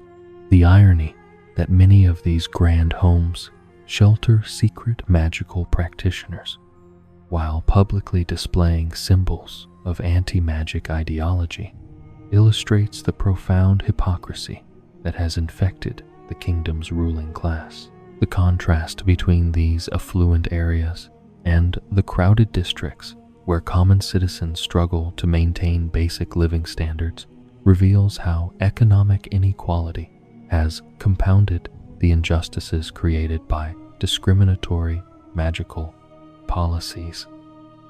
The working class neighborhoods that house artisans, laborers, and small merchants display visible signs of the stress created by civil conflict, with boarded windows and empty shops reflecting the economic disruption that accompanies political instability. These areas have become recruitment grounds for both sides of the conflict, as desperate circumstances make radical solutions increasingly attractive to those who have lost faith in conventional approaches to social problems. The underground networks that connect different parts of the capital city have taken on new significance during the civil conflict, providing routes for smuggling magical refugees and coordinating resistance activities that challenge government authority.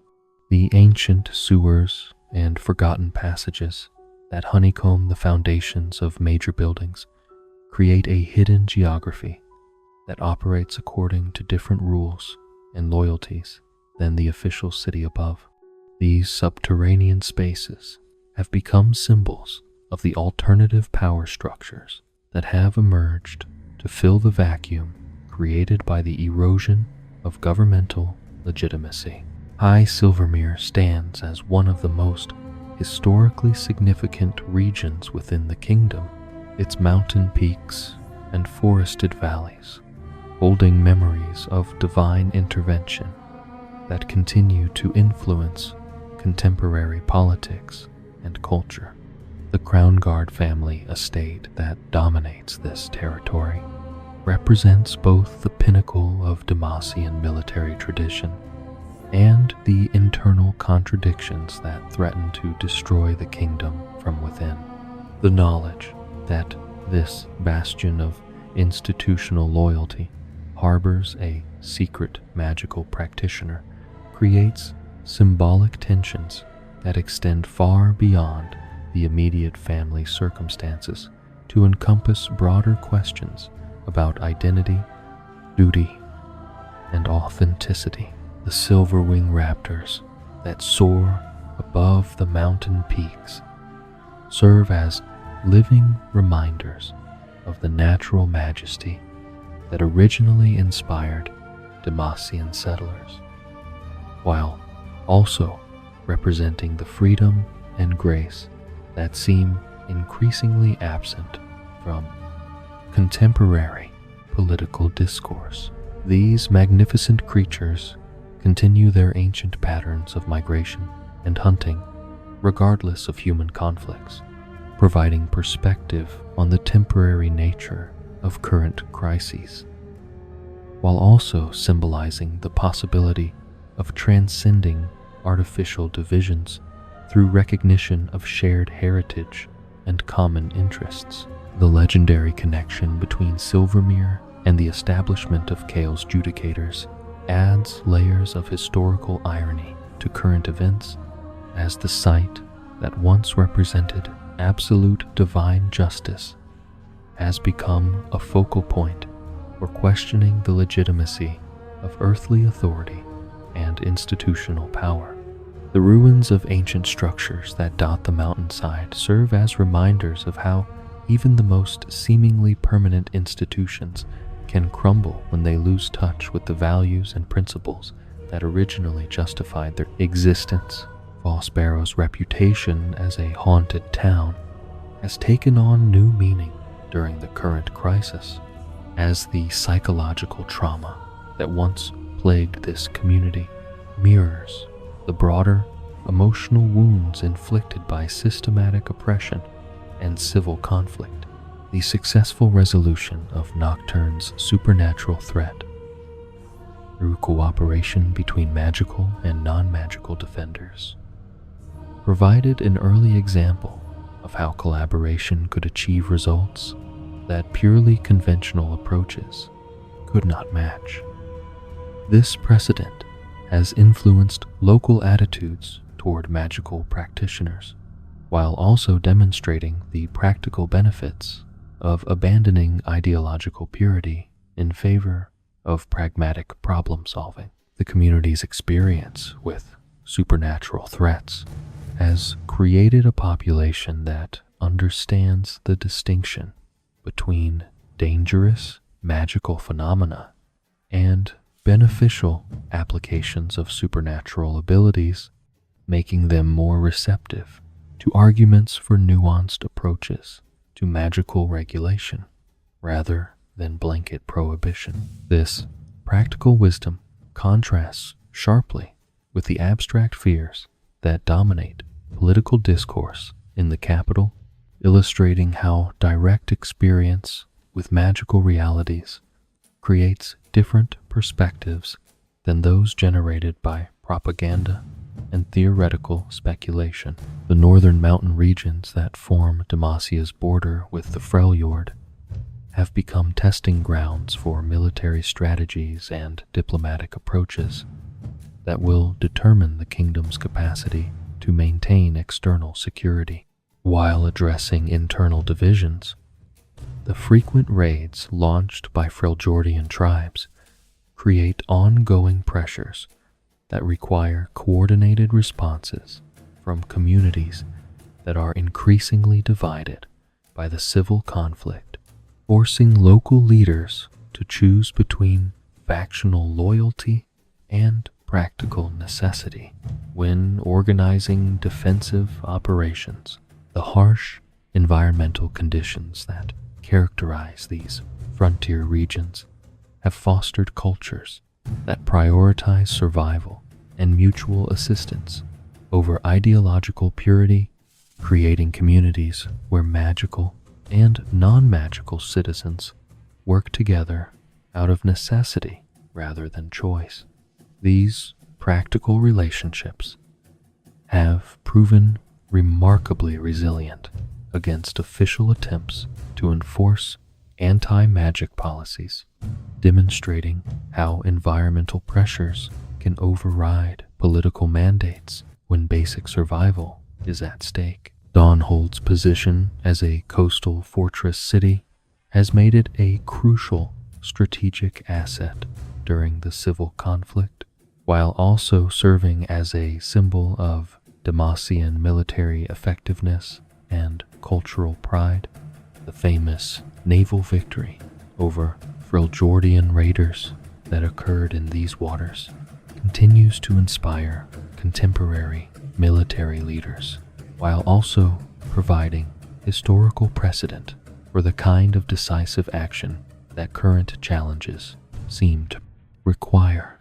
The harbor facilities that support both military and commercial shipping represent vital infrastructure that all factions recognize must be protected regardless of their political disagreements. The maritime culture that has developed in Dawnhold creates perspectives on conflict and cooperation that differ significantly from those found in inland regions, as seafaring communities understand how storms and calm weather can transform dangerous enemies into essential allies depending on circumstances.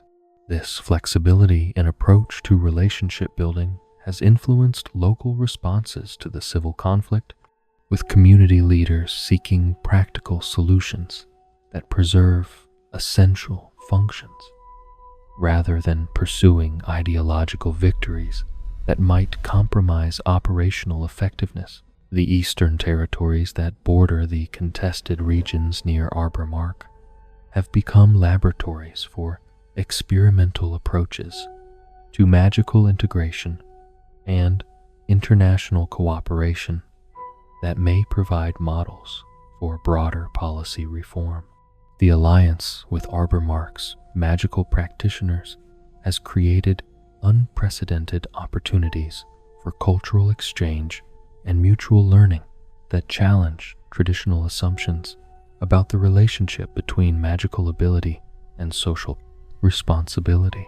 These interactions have produced practical demonstrations of how magical and non-magical communities can work together productively when freed from the artificial constraints imposed by discriminatory policies. The success of joint operations between Demacian forces and Arbor Mark mages has created political pressures for expanded cooperation, while also generating resistance from traditional factions that view any collaboration with magical practitioners as dangerous precedent. The results of these experimental programs will likely influence broader policy decisions as the kingdom seeks to resolve its internal conflicts while maintaining its strategic position in regional power networks. The contested territories themselves represent physical manifestations of the broader political uncertainties that characterize current Demacian society, with shifting boundaries and unclear jurisdictions, reflecting the erosion of institutional authority that has accompanied the civil conflict. These regions have become refuges for displaced populations and testing grounds for alternative approaches to governance that operate outside traditional frameworks of royal authority and bureaucratic control. The communities that have emerged in these contested areas often display remarkable innovation in developing inclusive approaches to magical integration while maintaining security and social order. Their success in achieving stability despite official neglect provides important evidence that the kingdom's problems stem from policy choices rather than inherent incompatibilities between different population groups. The The Green Fang Mountains hold particular significance as the site of Galio's first awakening, marking them as sacred territory where the kingdom's technological achievements first demonstrated their potential for protecting innocent lives. The Guardian's intervention in this region established precedents for how magical conflicts could be resolved through overwhelming force, while also raising questions about the sustainability of depending upon supernatural solutions to address problems created by human prejudice and institutional failure. The mining communities that operate in these mountains have developed unique perspectives on the relationship between magical and technological solutions to practical problems, as their work requires careful management of both supernatural phenomena and conventional engineering challenges. Their expertise in combining different approaches to achieve desired results has made them valuable resources for military planners seeking to develop effective responses to magical threats while maintaining operational security. Tobasar's recent experience with earthquake devastation has transformed this formerly prosperous city into a symbol of resilience and cooperation that transcends traditional factional divisions. The humanitarian response, organized by the Illuminators, demonstrated how crisis situations can create opportunities for collaboration between groups that might otherwise remain isolated by political disagreements. These successful relief efforts have provided practical examples of how magical abilities can contribute positively to community welfare when properly integrated with conventional resources and expertise. The rebuilding process currently underway in Tobasar has become a focal point for debates about the proper role of magical assistance in addressing natural disasters and infrastructure development.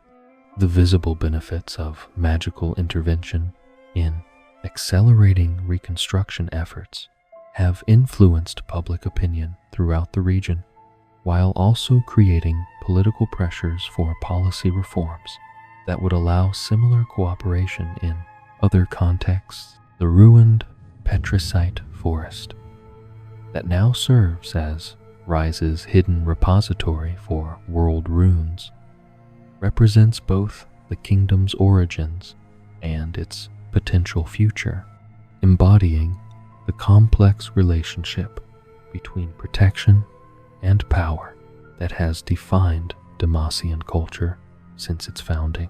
The presence of these ultimate magical weapons within the kingdom's borders creates strategic implications that transcend current political disputes, while also raising fundamental questions about the wisdom of policies that reject magical power while depending upon it for ultimate security. The gradual magical enhancement of the forest through its exposure to world rune energies illustrates how even the most carefully constructed barriers between magical and non-magical realms can become permeable over time.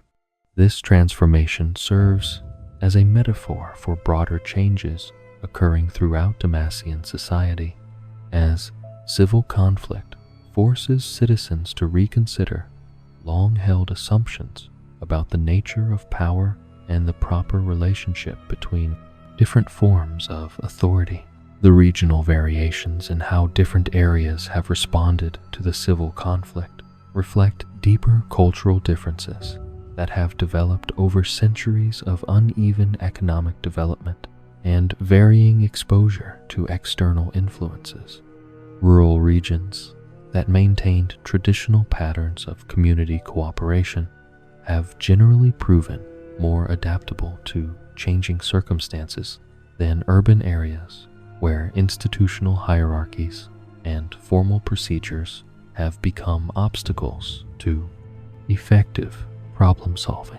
The success of grassroots organizations in providing essential services during periods of governmental dysfunction has demonstrated the resilience of Demacian civil society, while also highlighting the limitations of top-down approaches to addressing complex social problems.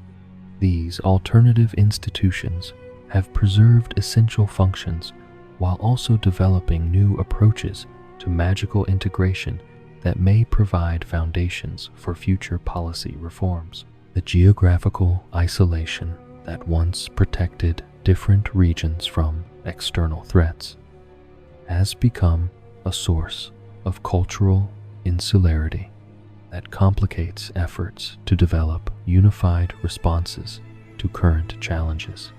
Communities that have developed distinctive approaches to magical issues based on their particular circumstances often resist attempts to impose standardized solutions that ignore local variations in needs and capabilities. The transportation networks that connect different regions have become crucial strategic assets during the civil conflict, as control over roads, rivers, and mountain passes determines the ability of different factions to move resources and personnel where they are most needed. The disruption of normal commercial traffic has created economic pressures that affect all regions regardless of their political alignment, providing motivation for compromise solutions that restore essential services. The natural resources that define regional economies have taken on enhanced strategic importance, as the civil conflict has disrupted normal patterns of trade and resource allocation. Communities that control access to essential materials or possess unique capabilities have gained leverage in political negotiations, while also becoming targets for hostile actions by groups seeking to deny those resources to their opponents. The environmental challenges that affect different regions have created shared interests that sometimes override political divisions, as communities facing floods, drought, or other natural disasters recognize their mutual dependence regardless of their disagreements about magical policy. These experiences provide foundations for cooperation that may survive current political upheavals, while also demonstrating the practical benefits of inclusive approaches to problem solving. Within the crucible of civil conflict that has engulfed Demacia, individual champions have emerged whose personal struggles and moral choices embody the broader tensions tearing apart the kingdom. These figures represent more than mere participants in political upheaval. They are living symbols of the impossible contradictions that have been built into Demacian society over centuries of fear-driven policy making. Their stories illuminate how abstract principles become deeply personal challenges when individuals must choose between competing loyalties, conflicting values, and irreconcilable demands for justice and order. The paths they forge through these moral complexities will ultimately determine not only their own fates, but also the future direction of the entire kingdom. Poppy's continued quest with Orlan's legendary hammer serves as a thread connecting Demacia's mythical origins to its uncertain future, embodying the humble determination that originally defined the kingdom's character, while also representing the persistent hope that true heroism might yet emerge from the most unlikely sources. Her unwavering commitment to finding the hammer's rightful owner reflects a purity of purpose that contrasts sharply with the compromised motivations driving most contemporary political actors. The irony that she herself may be the worthy individual she seeks remains hidden from her conscious awareness, creating a poignant symbol of how genuine virtue often goes unrecognized, while false righteousness receives acclaim and authority. The nature of Poppy's quest has evolved during the current crisis, as her travels throughout the kingdom expose her to the suffering caused by policies that have abandoned the protective principles upon which Demacia was founded.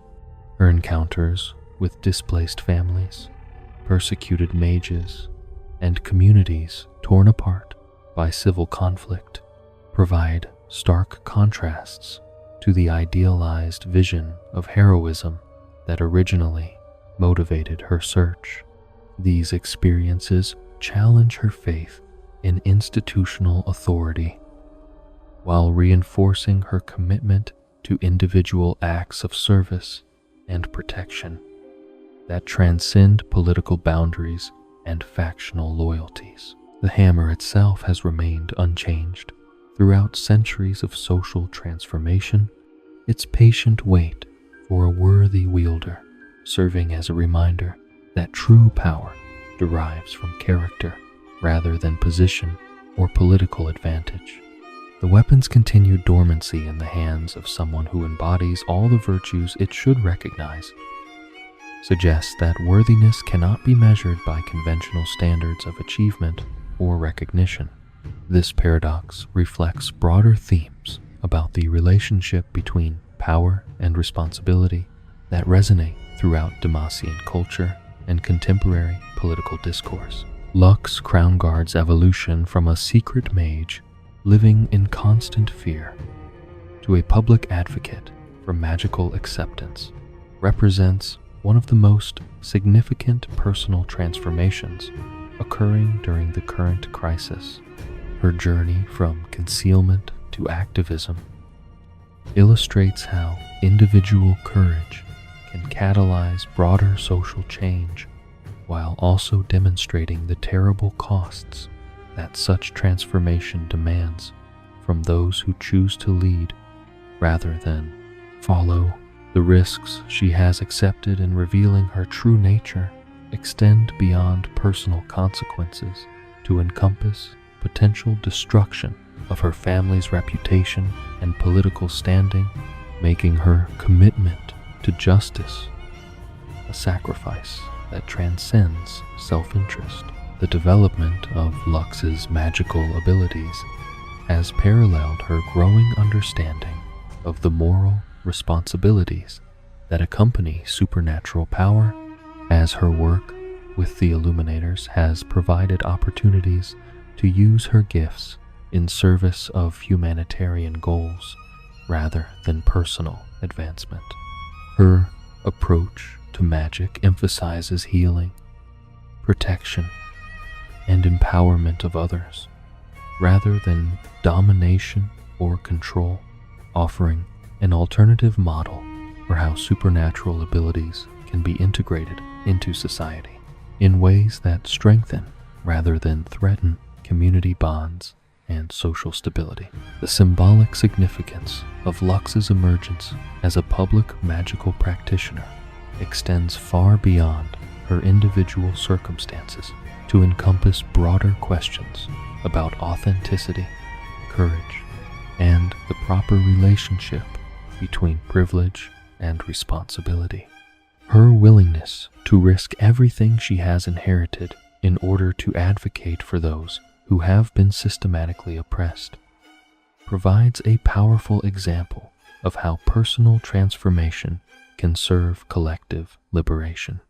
The light magic she wields has become a literal and metaphorical beacon for others who seek to escape the shadows of fear and deception that have darkened Demacian society. Garen Crownguard's psychological journey from unquestioning institutional loyalty to critical examination of the system he has devoted his life to serving, represents the kind of fundamental reassessment that the current crisis has forced upon many traditional pillars of Demacian society. His recognition that the military code he has followed with absolute dedication has been corrupted by policies that violate basic principles of justice and honor creates an identity crisis that challenges everything he believed about duty, service, and moral authority. The evolution of his perspective illustrates how even the most committed defenders of existing order can be transformed by direct exposure to its failures and contradictions. The relationship between Garen and his sister has become a microcosm of the broader reconciliation that Demacian society must achieve if it hopes to heal from the wounds created by systematic oppression and civil conflict. His gradual acceptance of Lux's magical nature, while maintaining his commitment to protecting innocent people, demonstrates how personal love can transcend ideological barriers when individuals prioritize human relationships over abstract principles. This transformation provides hope that similar reconciliation might be possible on a larger scale if political leaders can find the courage to choose compassion over dogma. Garen's military background and institutional position provide him with unique insights into how reform might be implemented within existing power structures, while also highlighting the obstacles that entrenched interests will create. To prevent meaningful change, his growing advocacy for policy modifications that address legitimate security concerns while protecting individual rights represents the kind of pragmatic approach that may prove essential for achieving sustainable solutions to current conflicts. The respect he commands among traditional military circles could prove crucial for gaining support among conservative factions that might otherwise resist any deviation from established practices. Silas's role as revolutionary leader has evolved beyond simple opposition to the existing system to encompass the development of alternative approaches to governance and social organization that reflect the experiences and world perspectives of those who have been marginalized by traditional power structures. His ability to articulate a compelling vision of what Demacian society could become if freed from the constraints of fear and prejudice has inspired followers while also challenging opponents to justify their continued support for policies that create obvious injustice and suffering. The magical abilities that Silas has developed during his imprisonment and subsequent rebellion have made him both a symbol of magical liberation and a practical threat to the enforcement mechanisms upon which anti-magic policies depend. His capacity to absorb and redistribute magical power serves as a metaphor for his broader political project of redistributing social power from those who have hoarded it to those who have been denied access to basic rights and opportunities.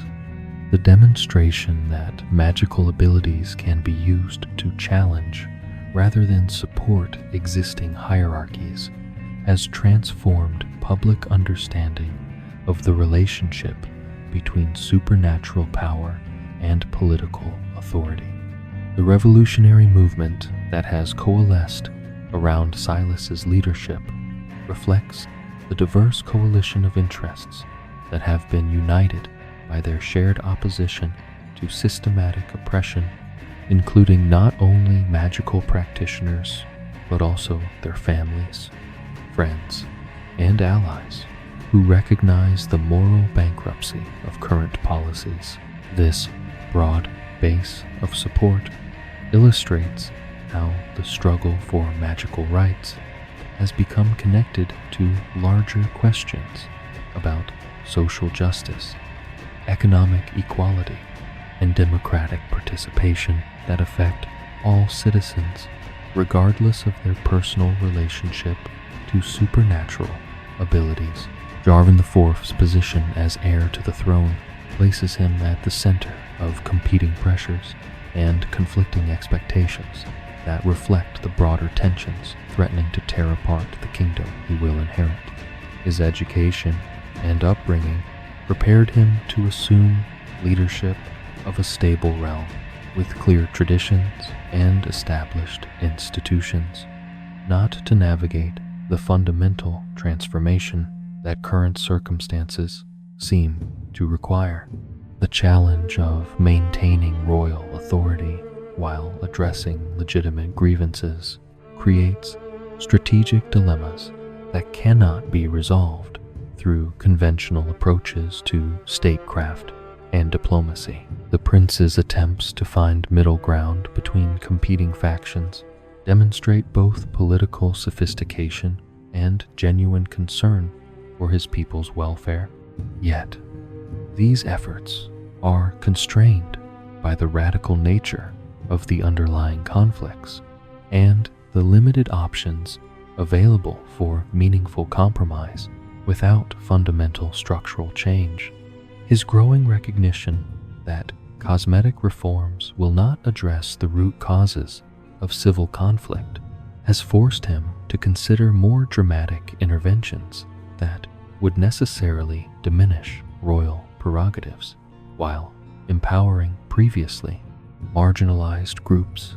The international implications of Jarvan's policy choices extend beyond Demacia's borders to affect the kingdom's relationships with allies and trading partners who maintain different approaches to magical governance and social organization. His decisions about how to resolve the current crisis will influence Demacia's strategic position within broader regional networks, while also setting precedents that could affect similar conflicts in other nations facing comparable challenges. Galio's intermittent awakenings during periods of intense magical conflict provide dramatic demonstrations of the Guardian's continued effectiveness, while also raising profound questions about the nature of consciousness, purpose, and moral responsibility that transcend simple considerations of military utility.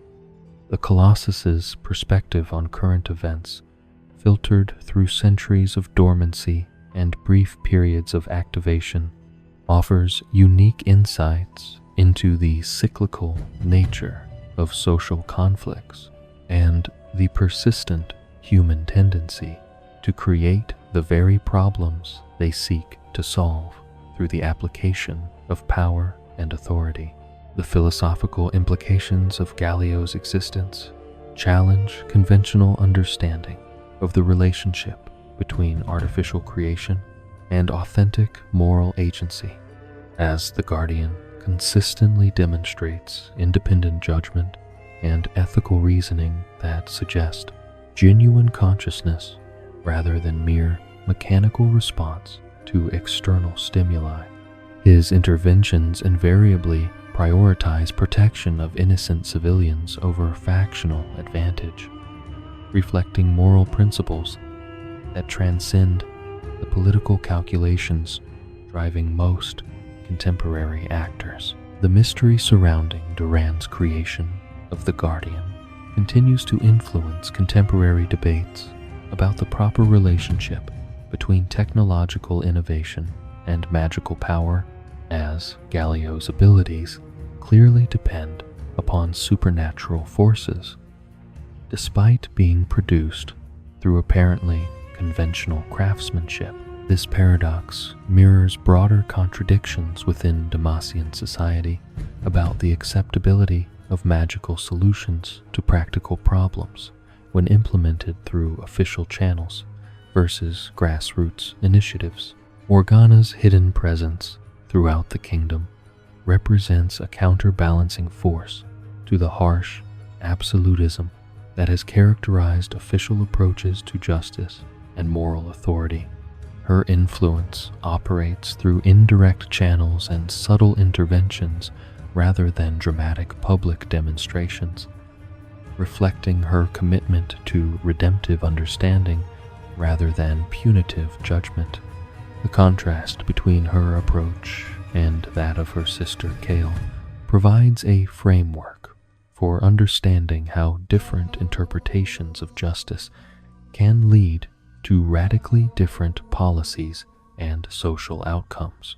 The compassionate philosophy that guides Morgana's activities emphasizes addressing the underlying causes of social problems rather than simply punishing their symptoms, offering an alternative model for how divine or supernatural authority might be exercised in service of healing rather than domination. Her work among marginalized communities provides practical demonstrations of how empathy and understanding can achieve better results than fear and coercion in addressing complex social challenges. The gradual revelation of Morgana's continued involvement in mortal affairs has begun to influence public discourse about the proper relationship between divine authority and human agency, challenging traditional assumptions about the need for absolute obedience to supernatural power.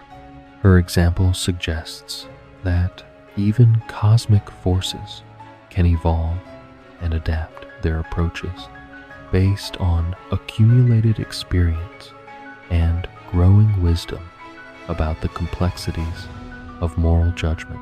The diverse backgrounds and motivations of various champions who have chosen to make Demacia their home illustrate how the kingdom's original promise of sanctuary and protection continues to attract individuals seeking opportunities to contribute their unique talents to collective prosperity and security. Sona's journey from Ionian orphan to respected musician demonstrates how artistic excellence can transcend cultural boundaries while also providing platforms for subtle political commentary and social critique that challenge existing orthodoxies. Jin Zhao's transformation from Noxian prisoner to Demacian protector reflects the kingdom's historical capacity to integrate diverse populations and perspectives when guided by principles of merit rather than prejudice. His military expertise and personal loyalty to the royal family provide crucial resources for addressing current security challenges, while his background offers valuable insights into how former enemies can become trusted allies through mutual respect and shared commitment to common goals. The various monster hunters and independent operators who serve Demacian interests, while maintaining distance from official institutions, represent alternative approaches to protecting civilians and maintaining order that do not depend upon bureaucratic authority or systematic oppression.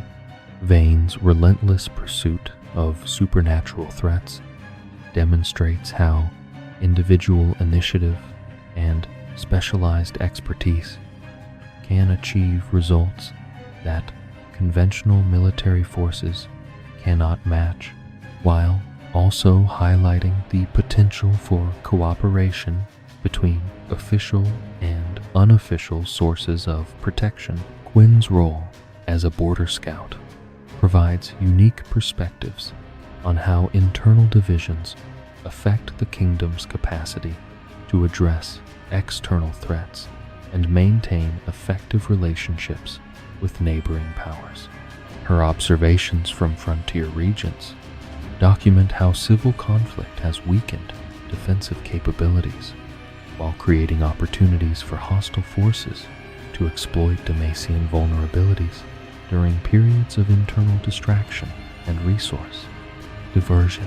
The various nobles, soldiers, and commoners who find themselves caught between competing loyalties and conflicting moral imperatives represent the human cost of political upheaval that extends far beyond the immediate participants in active conflict. Their struggles to maintain personal integrity while navigating institutional pressures illustrate how systematic injustice corrupts even those who do not directly participate in oppressive activities, creating collective trauma that affects entire communities and social networks. The emergence of grassroots leaders and community organizers who have filled gaps left by the breakdown of official authority demonstrates the resilience of Demacian civil society, while also providing models for more responsive and accountable approaches to governance.